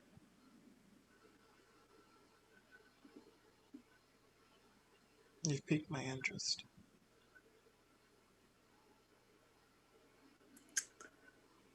nothing too bad. Cut the crap. What are you trying to do, young one? Whatever you're trying to do, I hope you don't overstep your boundaries. You're too young. You have far too much unlife to live to do stupid shit. What would you consider stupid? Don't play dumb with me. I've lived a long time and I've seen the ways of how young Kindred gets so bent out of shape and do stupid shit. They get people hurt, get people killed, or they meet the final death. And look, I've killed a lot of people in my time, so I know a couple of things. And I know I kind of see some patterns and shit. All this angriness, this little ball of piss and vinegar that you like to have in your life, that you put on this facade, it's cute and all, but I've seen this shit before. Mm-hmm. What are you? You're about like what, 5, 10 years old? Yeah, I've seen dads like you. So you said something about getting people hurt, getting people killed, and then the final death. Yep. Well, I've already achieved 2 out of 3, so So who you're wanting knows? to meet the final death. All I'm saying is the end goal, I don't know, maybe it's worth a shot. What is the end goal? That's going to have to wait for another time. No, I think we got time. Tell me about it.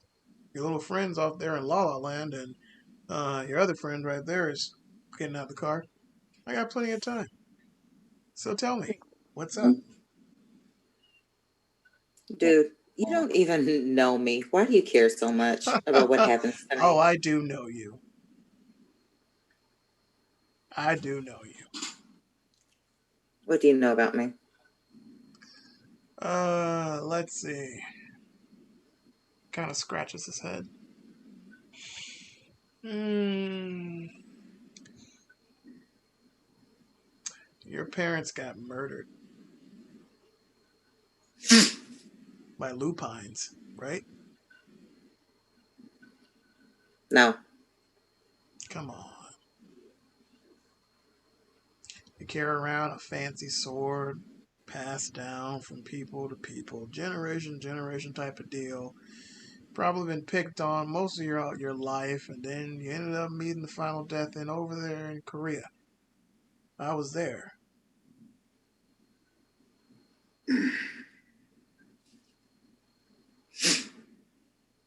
And now you try to live like a mortal and find out it's a lot harder than you expected it to be.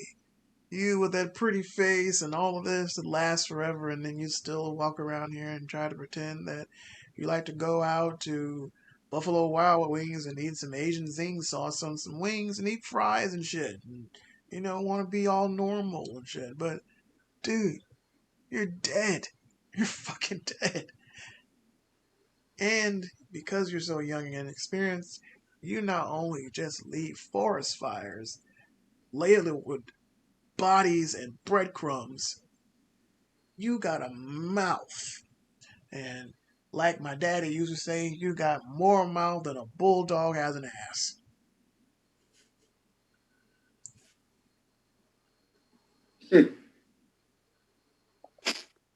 Please tell me I heard that.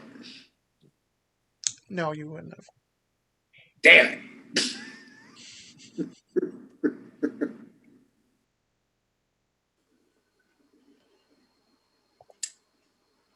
And yet you still choose to follow me around. Why? It's my job. Who appointed this job to you? Don't worry about it. Just know it's my job. But yet you want to know about what I'm doing. I got And a yet you pretty. can't give I me any have. information about yourself? What do you want to know? I just asked you. I wanted to Who know hired about. you for this job?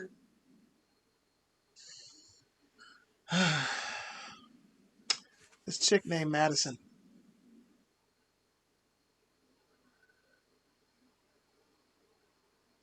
And what does she want with me? Not everything's about you. I'm supposed to watch the dumb ones. Her words, not Okay. mine. Just saying. Her words, not mine. Okay. So, you answered the question. Go on. Be honest with me.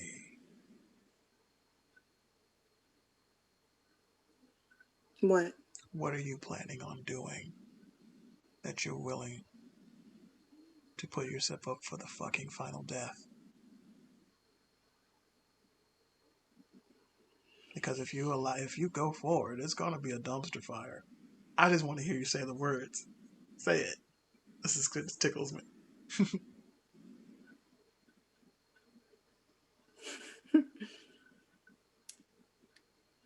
I don't plan on doing anything. Lies, garbage, fallacies. Come on.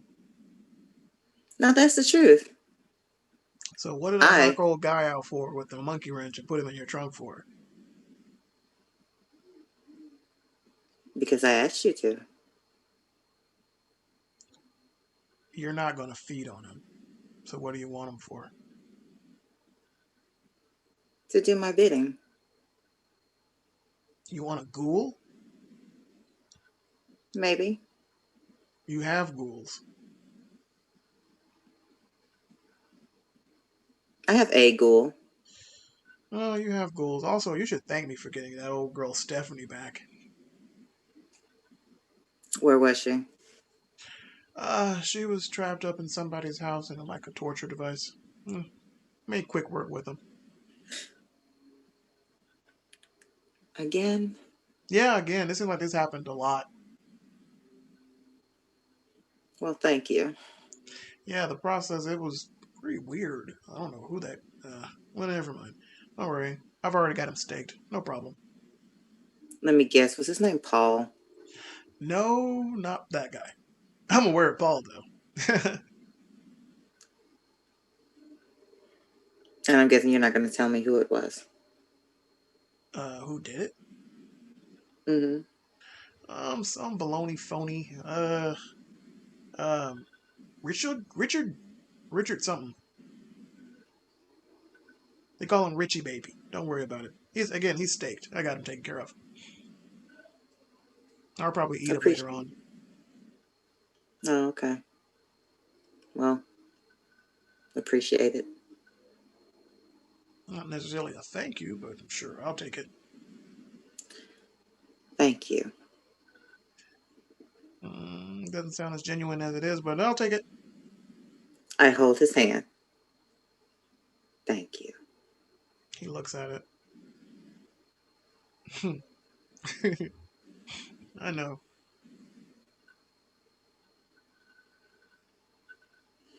So, are you really that bent up about Adam?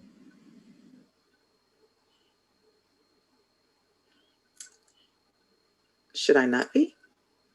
I don't know. It's your unlife. If you want to live forever wallowing in sorrow, I mean, go for it.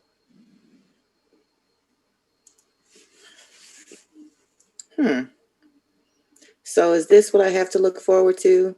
Living for centuries and decades and caring dearly about someone, and when something happens to them, I'm supposed to automatically forget that they ever existed as if they never meant anything? First of all, that's a lot of word salad just to say something that I didn't say. First thing. Second thing is, he leans in. People die. Mortals die. We don't. If you play your cards right. But you have to be careful who you start putting, energy into on all that new age crap. Shit that came out in like the 50s, the 60s. Everybody was doing the readings and ooh, the planets are aligned and all that crap. I remember it like it was yesterday. But anyway, yeah. Have I awakened? Yeah, you're awake. I'm just going to point in the direction that we're supposed to go, and I'm just going to say we need to go this way.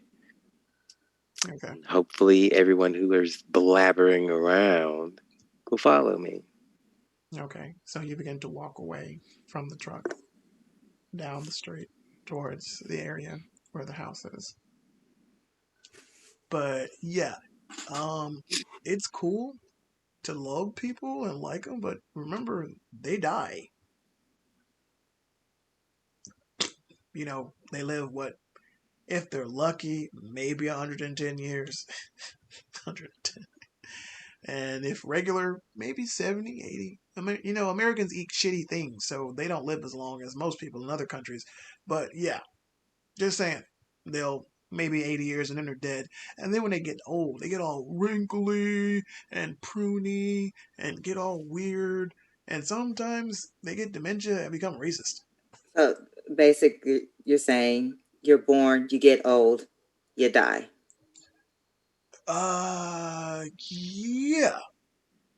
That's what mortals do. We're not mortal, though. And what happens when we get the final death? I don't know. I've never gotten the final death. I'm still here. Wait, are you a nodist? Are you religious? I just smile and I walk off in the direction Behind goes. Yeah, okay. And he'll get out of the truck. Taryn, I think you have caught up. I'm looking around real quick while Okay. everybody's getting out and going in that direction. Just looking to see if there's anybody out here. Wits and awareness.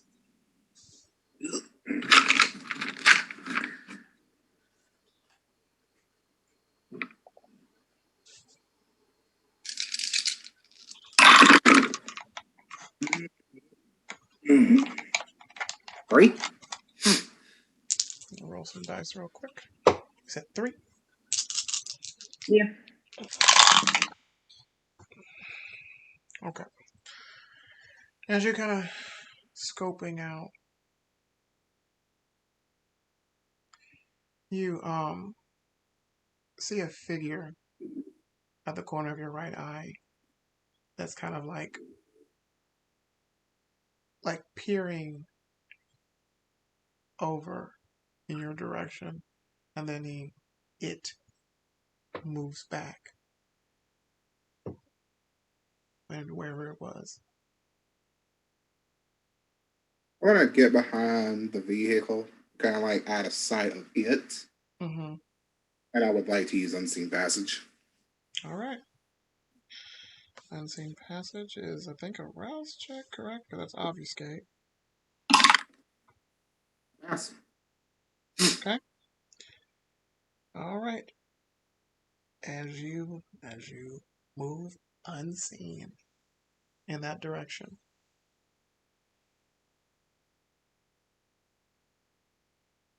I'm going to approach in that direction of the shadowy figure. okay.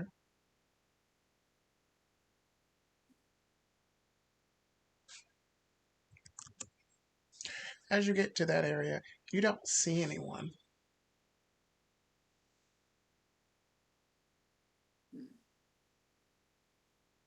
Since the unseen.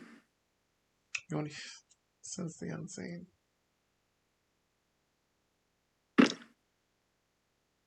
That is another aspects roll. Make sure I got it.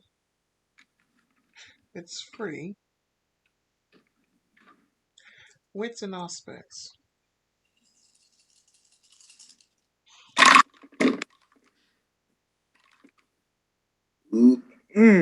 That is a critical. Mm-hmm. So 4, 5, 6. 6. Okay. Critical success. All right. So as you are gazing out in the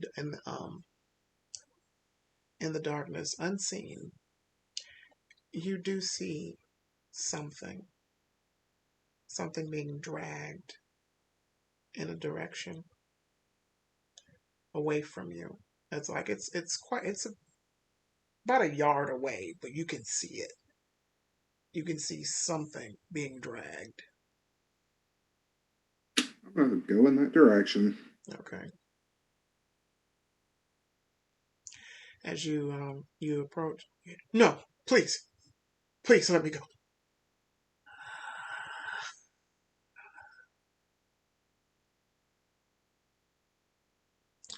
And we're going to transition from that part to Behind and Dr. J walking down the street towards the area where the house is. There are no lights on, as well as the other houses that are in almost the point of being built, redid. Let me complete it. Sorry. I'm looking around as we're headed towards the house. Do I notice that Taryn isn't behind us? Yes.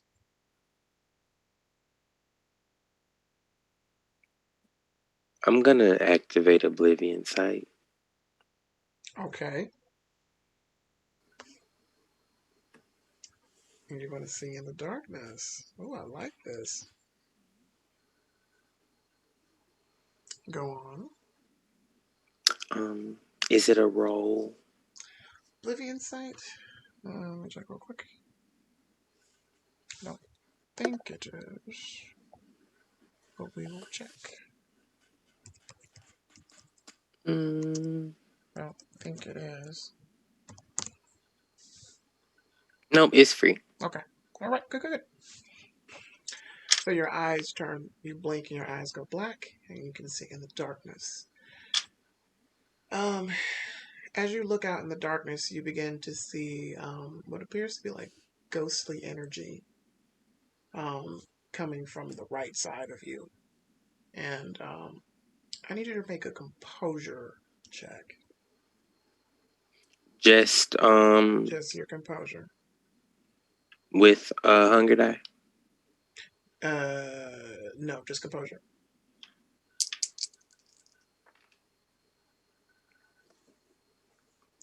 I got nothing. Okay. As you are looking out, you take a couple steps ahead, forward, and you step onto something very squishy. And it makes that sound. And you're immediately grossed out and you start to like shake. I look at what it was. What you have stepped on appears to be a set of eyeballs.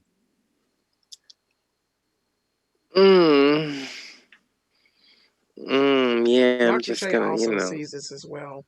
As you get a little bit closer, it's still rather dark, but you, Beyond can see eyeballs, but it's not just a pair.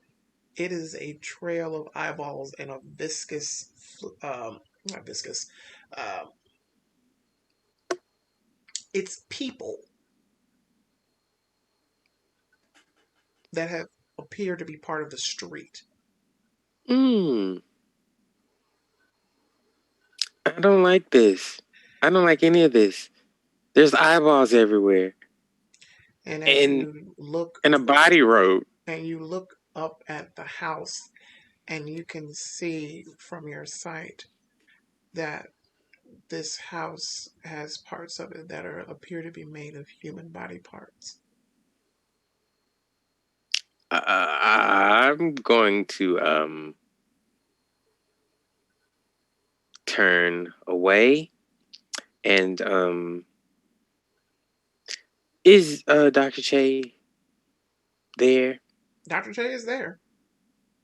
I'm behind you. I'm going to burn that place down. Gallant I'm going to burn all of this down. What the fuck?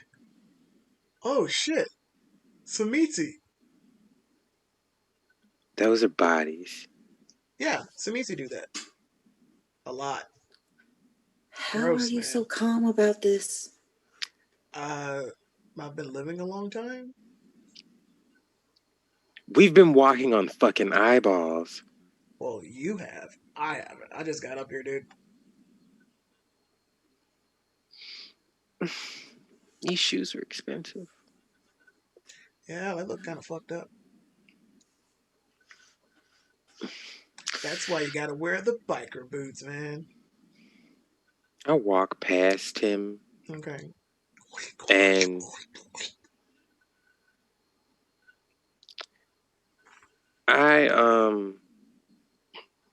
I'm checking the house out. I'm trying to see well, there aren't any lights. So I'm just trying to see if is a door open or anything. No, the door's not open.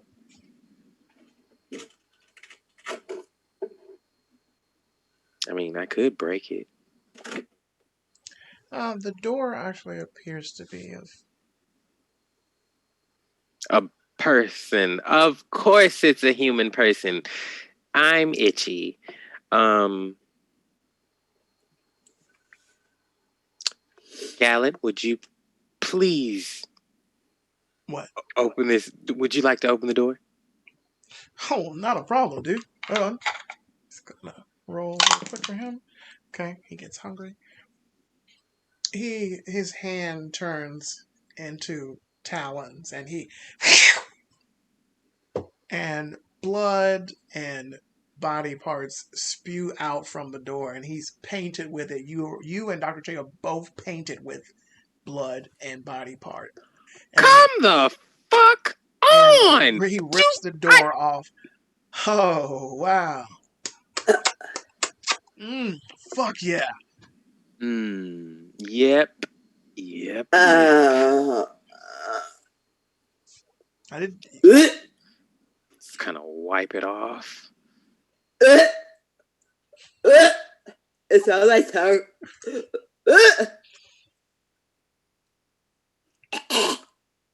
Are my eyes? Well, I'm still probably oblivion sight, so I'm covered in blood with black eyeballs. Mm-hmm. I'm very upset. I will say this: both of your outfits are going to they're ruined. You're going to have to throw those away. I don't care anymore. I'm going in the house. Okay. I need Dr. Terry. Are you following? Yes. Okay. I need both of you guys to roll your resolve and composure, and I need you to get at least a 4.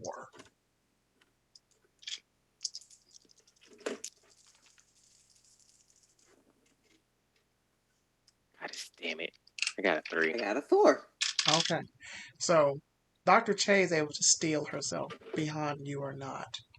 As you burst into this place, you do see Gallant. Gallant's like, he whistles, "Phew, sheesh, god damn." As you're in this house, you see the entire inside of the house is made out of people. There is a table in front of you that is made out of a human being. Various items in the home you would see in a walk into a foyer area to a living room, entirely made out of people. The house itself looks like it's just, the inside looks like it's just completely made out of mashed together human beings.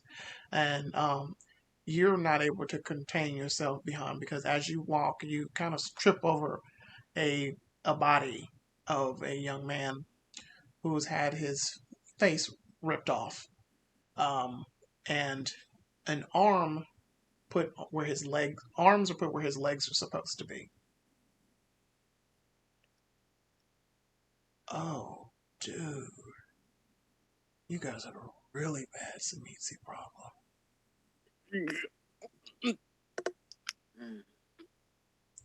And we're going to pause that and come back to Taryn, who is quietly moving up to whoever this person is that's being dragged. That's saying, "No, please, I'll get your stuff. I promise, I'll get it. I promise." You lied.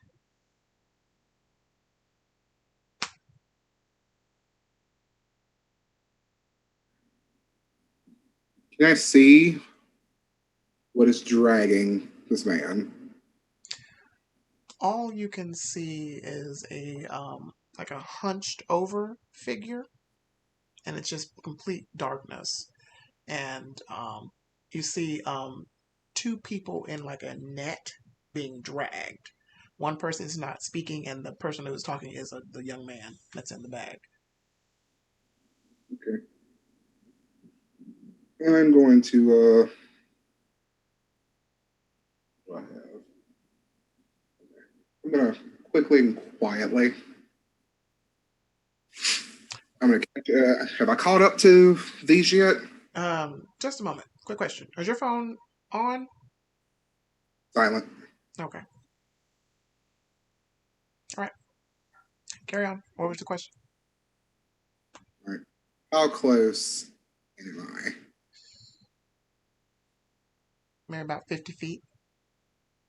I want to catch up, but I want to do this. I want to do quickly, but I want to go as stealthily as I possibly can. What are you trying to do? What are you trying to do? I want to get up on this thing, and I want to see what it is. Okay. Also, are they like in a net, or are they like in a burlap sack? A net. Okay. I Actually, want boy. roll your dex and stealth. And because you're using obfuscate, I will let you add your obfuscate to it. Oh, shit. All right. Let me roll for the guest here.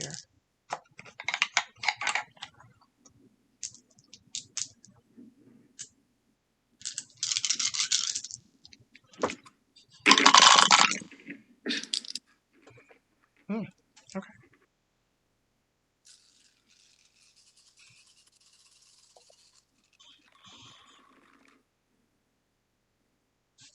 Shit. Okay, that's 2 crits. Okay. So that's 8, 9, 10, 11, 12. 12 successes. All right. You make no sound. You're quiet. As you're even stepping on twigs and not snapping them. That's just how little pressure you're putting on as you quietly, like a cat, stalking the mouse, getting closer. And you've gotten right near the burlap, the net. You can see this young man's face. He's terrified. It's a little white guy with shaggy brown hair. He looks dirty. He has on a Buffy the Vampire Slayer t-shirt, ironically, and dirty jeans. And there is a young woman with him who appears to have the same kind of dirty brown hair. And she appears to be unconscious. Now, your goal is to get up and see what or who this person is. Yes. As you get close, you see a hunched over figure with a black hoodie on, and he kind of pulls it. Well, the hoodie's on, but the hood is down, and you can see a leathery bald head.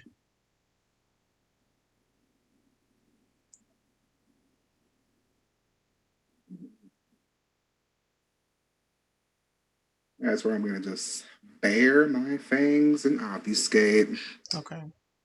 Going to slowly pull out a stake out of my trench coat. Okay.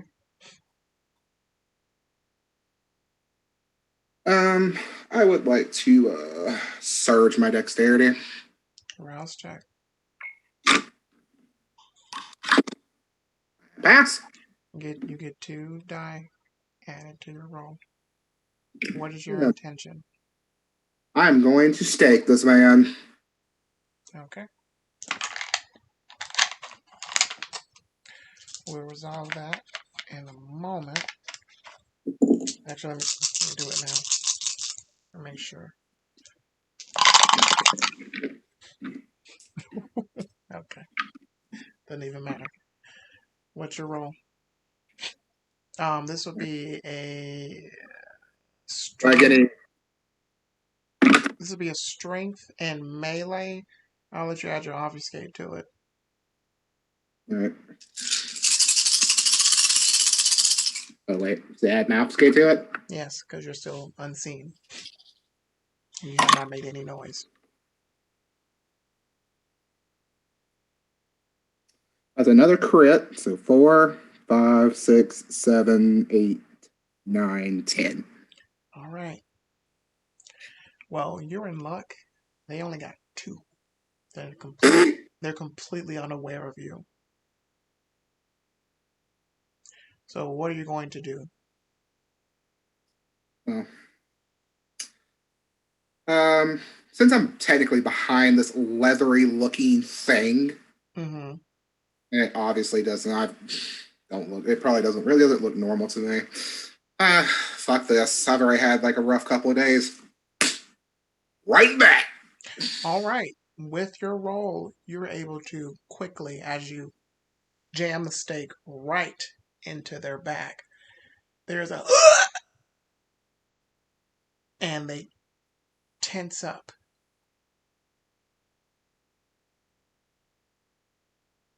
And fall forward, releasing back the net.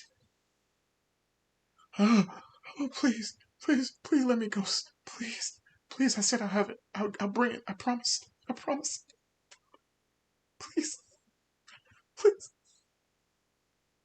I'm going to quickly spin around, look to see if I am being watched by anything.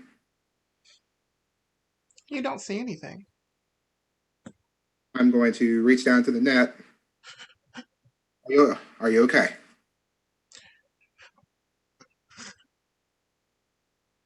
Sorry. God, please, please. If you get out of this, I won't do any more drugs. I swear. Fucking God, please, please. I checked the girl. Is she? She alive? She dead? Intelligence and medicine.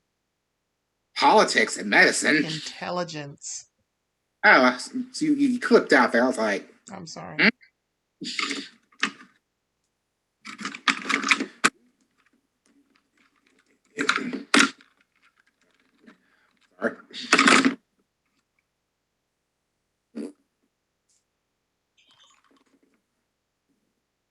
I got 3. She is breathing, but she's still unconscious. Okay. You're gonna be okay. You're gonna be okay. This has just been a bad trip, man. Oh God, God, I can hear So her. I'm doing the net.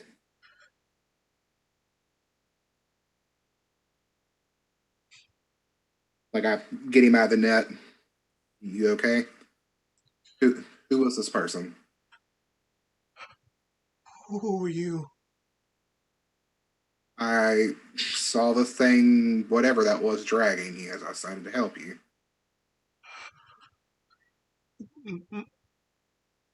Owen.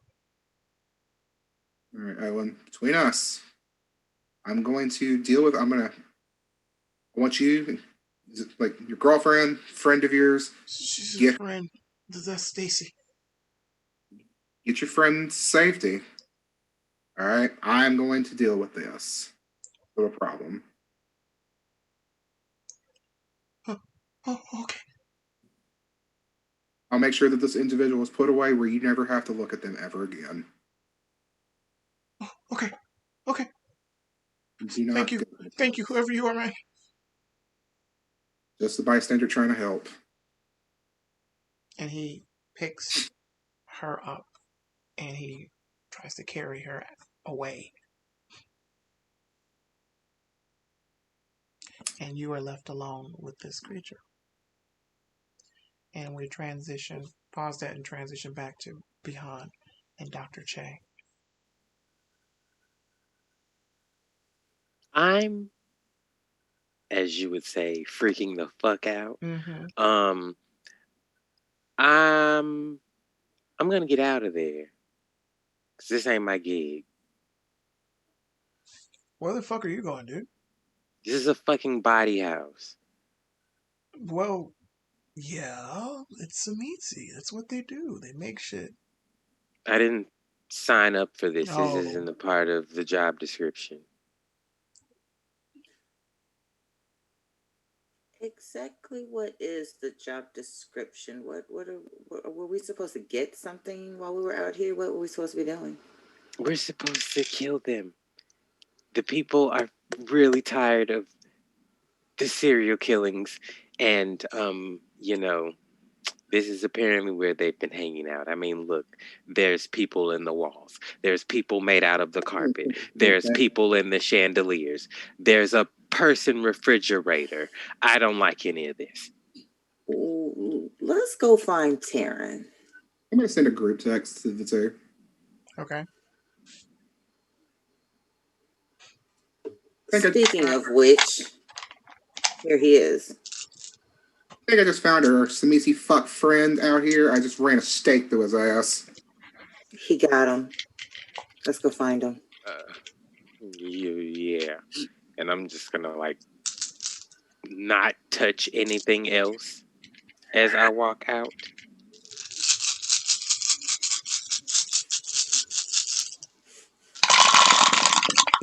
One moment. Actual fuck was that? That was such a bad death, Maraca. Okay. All right, continue.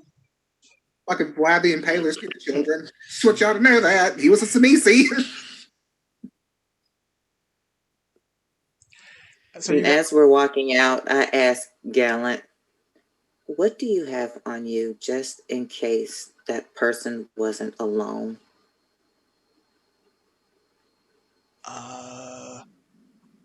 Stuff. Good. As you guys are leaving, the door slams in front of you.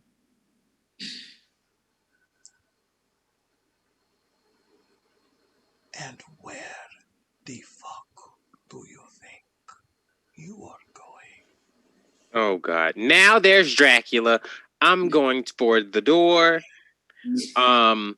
Is there a hand handle on this side or a knob? Because behind has had it. He is ready to go. And he doesn't care anymore. Hold on. I'm sorry. I'm trying to get that with the hand. The hand handle.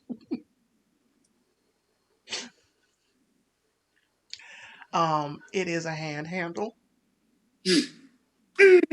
I'm grabbing that hand. I'm gonna grab that hand and I'm gonna get the fuck out of there. Is anybody else doing anything? Where is the noise coming from? So we're headed towards the front door. Is it behind us? Is it in front of us? It sounds like it's happening. It sounds like it's everywhere. God damn it, the house talking. I'm activating Feral Whisper. Not Feral Weapons. Mm-hmm. Okay. Mm-hmm. Feral Weapons. One of y'all get us out of here because I'm gonna have a fit. Okay. I think that requires a rouse check for you to do your Feral Weapons. I pass. Let me make sure. Actually, this is where it's interesting. I hope you guys are ready. Ah, shit. We might die tonight, y'all. Oh, God.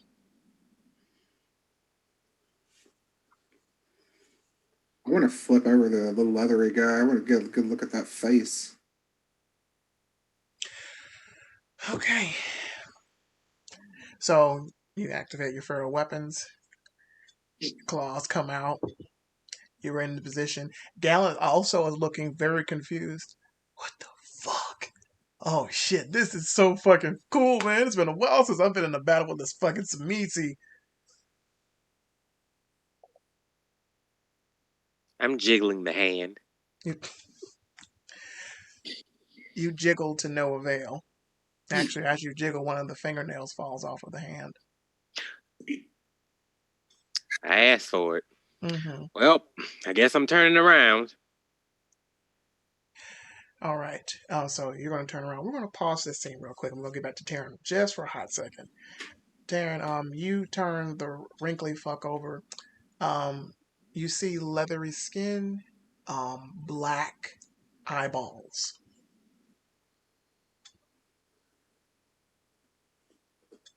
I'm going to grab him by the head. Okay. And I'm going to use premonition.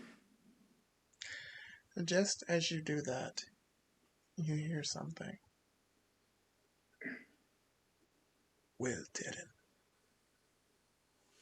Sounds like you've made it to my little den of horrors.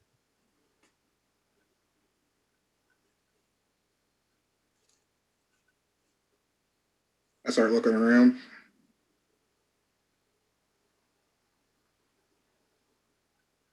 You don't see anyone. Show yourself, coward.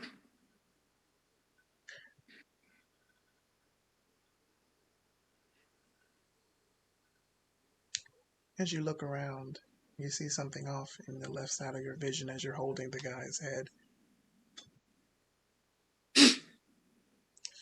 And from it's like a wavy effect. The newspaper hat, the little worn pea coat, leather gloves, the mustache, the haggard looking skin.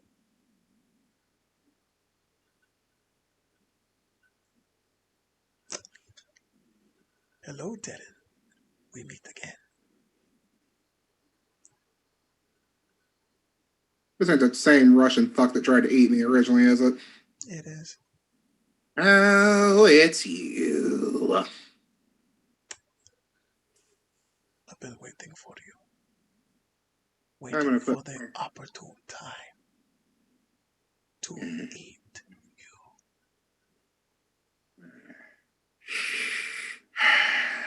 Raise my hand into my coat. I love when my food fights back. Come forth, Galentine. I'm going to summon my dagger. Okay. I'm going to rip it out of its sheath. As the blade is wreathed in that old blue flame.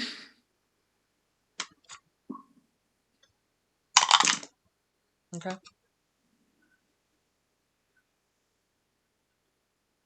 He looks.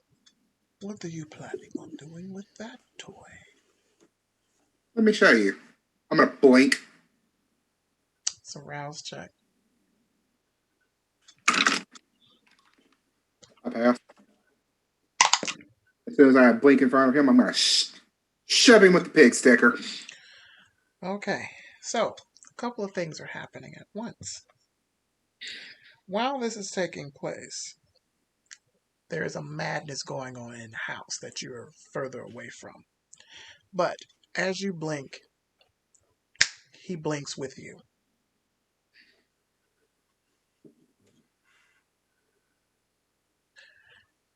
As you run at him with the dagger, a wind picks up as he goes right by your ear and stops.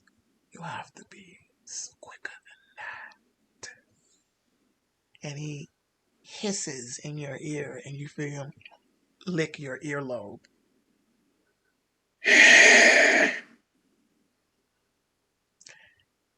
And then, another blink. You're right. Blink. And let me do a quick roll. That's for a hot second. You guys, blink. Okay, sweet. Messy crit. As he licks your earlobe, you hiss, and he blinks again. And then you don't see him. Or the gentleman with the leathery face. Damn, he took my food. And as you are you saying this out loud? No. Okay. He I've got plans for you. Don't worry about it. But your friends might end up being a snack.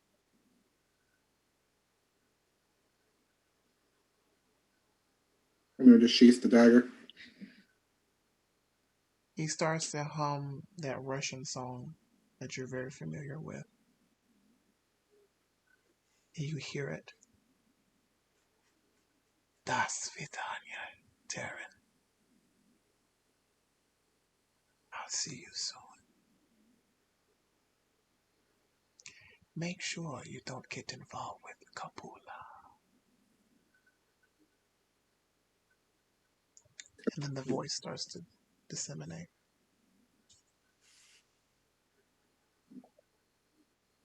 I pull my phone out and I'm like, where are you? House number, please, now. And as that text is sent, Dr. Che and Bihan and everybody is freaking the fuck out in this madhouse of people. Okay, guys, we gotta get the fuck out of here.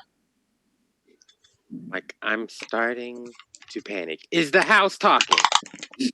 the house does appear to be talking. I Okay. brushed my way next to behind, and I'm trying Okay. to. I'm going around on that door. Like, no, we get the fuck up out of here. Okay, so strength and brawl. Bro, Yeah. that's gonna be a good one. As you are preparing yourself for whatever you're about to do, both of you see Gallant shift into a very large black grizzly bear. And Oh my God! I thought he was a dog. He's a bear. I like bears. he Calm down, and the Smokey. house begins to shake. With no awareness, possibly hear that roar. Yes, you can hear this roar. It's very loud. Um. I'm gonna go in the direction of the roar. So the house itself is talking. Is what you assume, yes. Can I use heightened senses to see if I can tell where it's coming from? Like the voice? Sure. If it's a specific location? If you'd like, yeah. I'm not going to stop you. Isn't that free? Heightened Senses is all specs.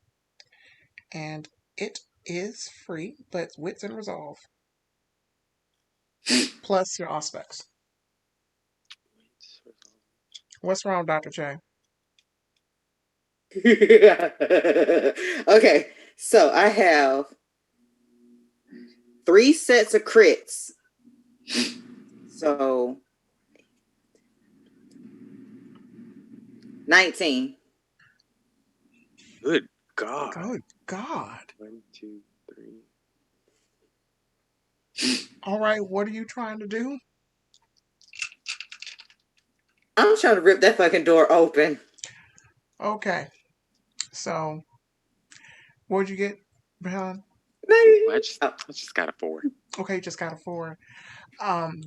The sound seems to be coming somewhere further into the house.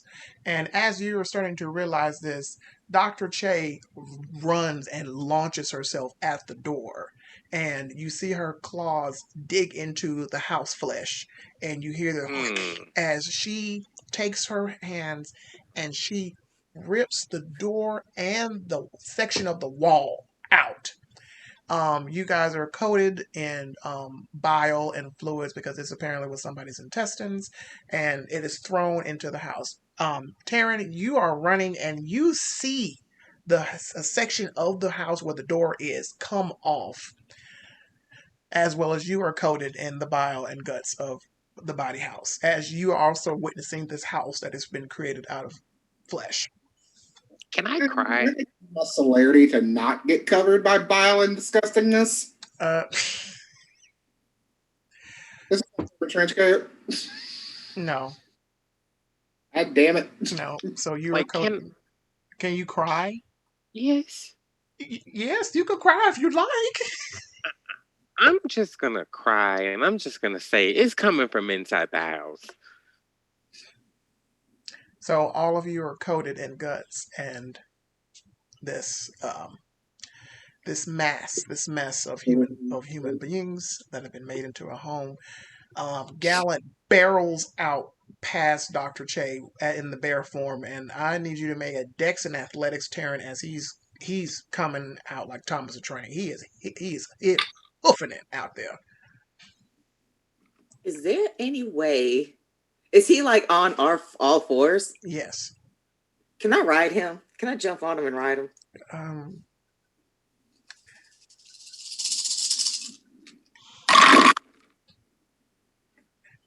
1, 2, 3. Yes, you can. You'd have to do your Dex and shoot. I got 5.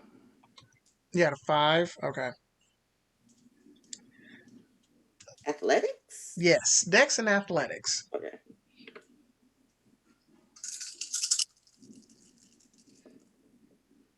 Six. Okay, you're able to grab onto him as he's barreling out of the house.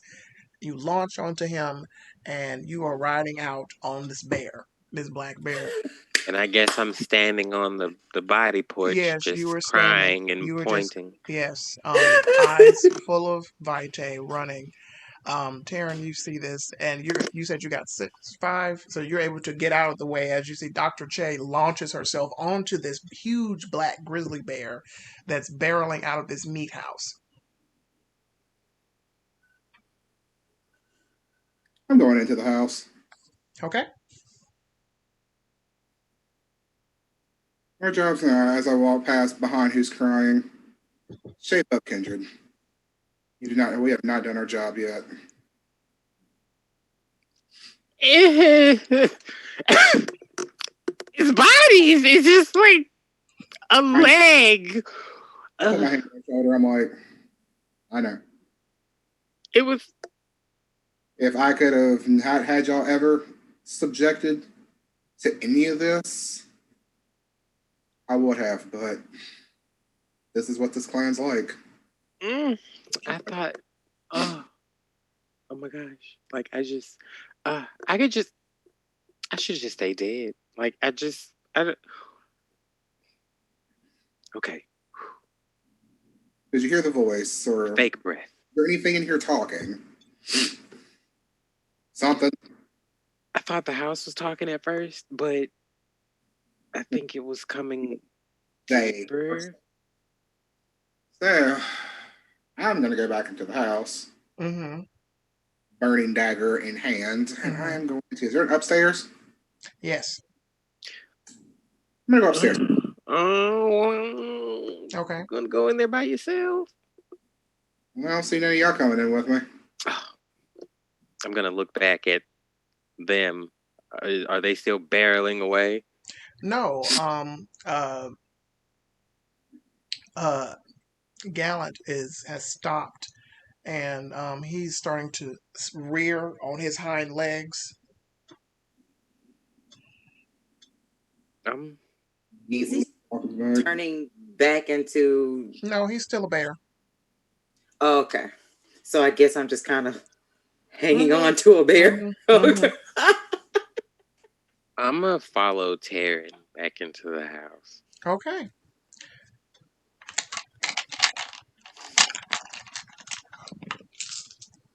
We have to get this done.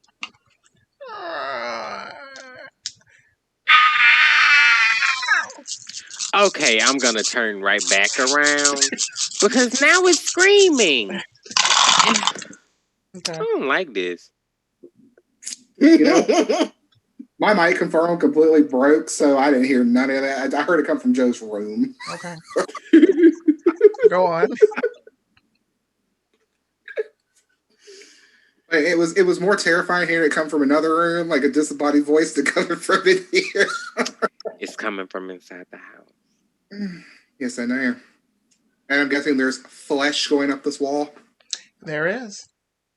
I'm just gonna put my burning dagger against it, and then I'm just gonna start just raking it up the wall as I'm walking.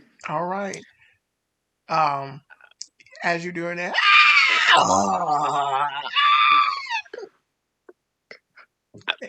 the house starts wailing, and you get both of you get this incredible presence of anger, of sadness, of literal pain.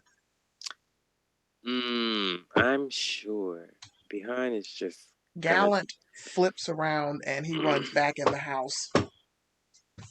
I'm gonna try to stomach myself and walk behind Taryn as close as I can. Mm-hmm. And I guess I'm going back into the house because I'm like holding on to a bear while it's walking. Yes.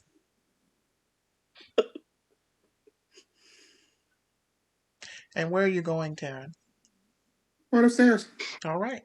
You're letting my blood drag across that, and if it starts to catch a little bit, I'm fine with that too. So as you guys are, it's still dark.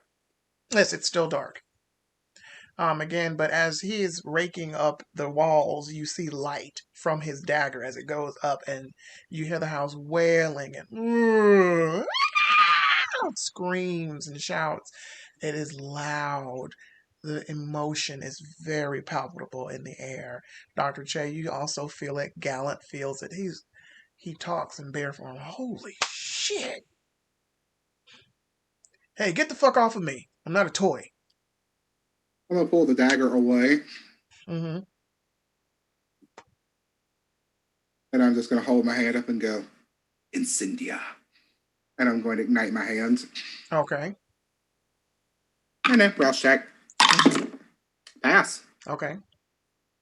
And I'm going to take my right hand and just slap it against the wall of meat. And then I'm just going to rake it across the flesh and the bone and the cartilage and the visceral intestines. Okay. And the Russian lullaby that I hum at times. I'm just humming that. Okay. And as he's doing that, I'm just going to stop walking because now it just seems like I'm in a house full of crazy people. Mm-hmm. Also, something happens to you, Bihan. As this is taking place and this this area is starting to catch a blaze, your own flames ignite in your hands without you controlling them. God damn it. And they are black with flecks of green in them. I noticed the illumination behind me at the time. Just curious. Say what? I noticed the illumination behind me. Yes. I spin around. I'm just kind of trying to shake it off. And this is what I'm saying.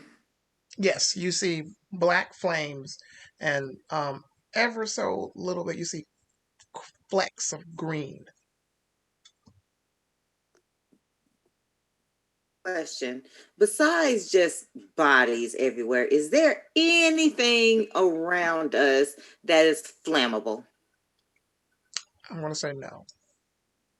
The wall, the ceiling, the floors. It's all flammable. Nothing like an accelerant like fuel. There's no nothing like that here.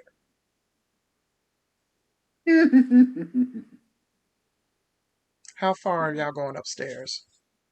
It's black flames with the ever so slight green tints. Mm-hmm. Oh, you speak Latin, but I'm curious because I speak in Latin. Do I know Latin? Do you?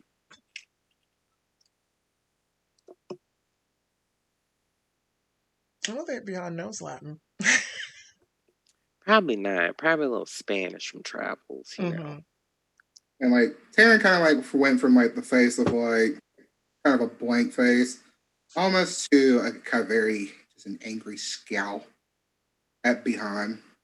And in Latin, I speak, you were touched by the infernal. Still trying to flap these fires off. They extinguish. Ooh. Wonder what that was about. I say in English, yes. I wonder what that was.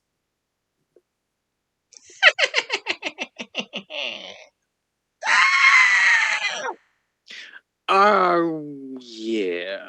Are we going to go upstairs? Well, I'm pretty sure we should be already upstairs by now, shouldn't we? You guys are upstairs. Okay then. Going to the first room. As you guys come up into the hallway, it's like there's runway lights, but it's like varying colors as the flames start eating up into the meat house, as well as like light emanating from the hallway. It looks very unnatural.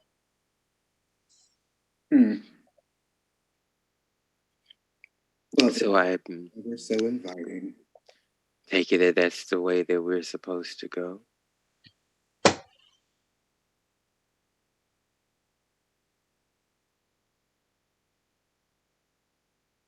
I am going to go in that direction. I'm going to take my hand off the wall.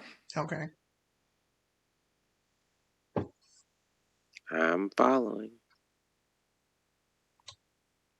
So it's you, Dr. Tay. Have you gone up the stairs?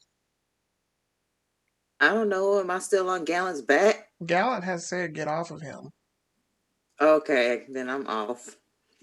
and he has started to move his big bare butt up the meat stairs and go up there behind them. So he is up Yeah, there with. I'm up the stairs. He's going to start smashing his body against the door, the meat doors.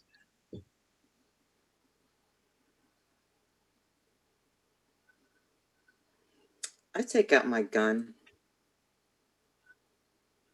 Okay. That one. I figured. Oh, that gun. Mm. And as this happens, we're going to call tonight's session. Woo, and take leftover session. All right. So, if you guys would introduce yourselves and tell them where they can find you and what you have to plug, and we'll start signing off. Okay. Well, I'm Taryn J on Twitter, and I play Taryn J Knight, the clanless caitiff. And I'm Kitty Kimchi. You can follow me on Twitter at She's Blasian.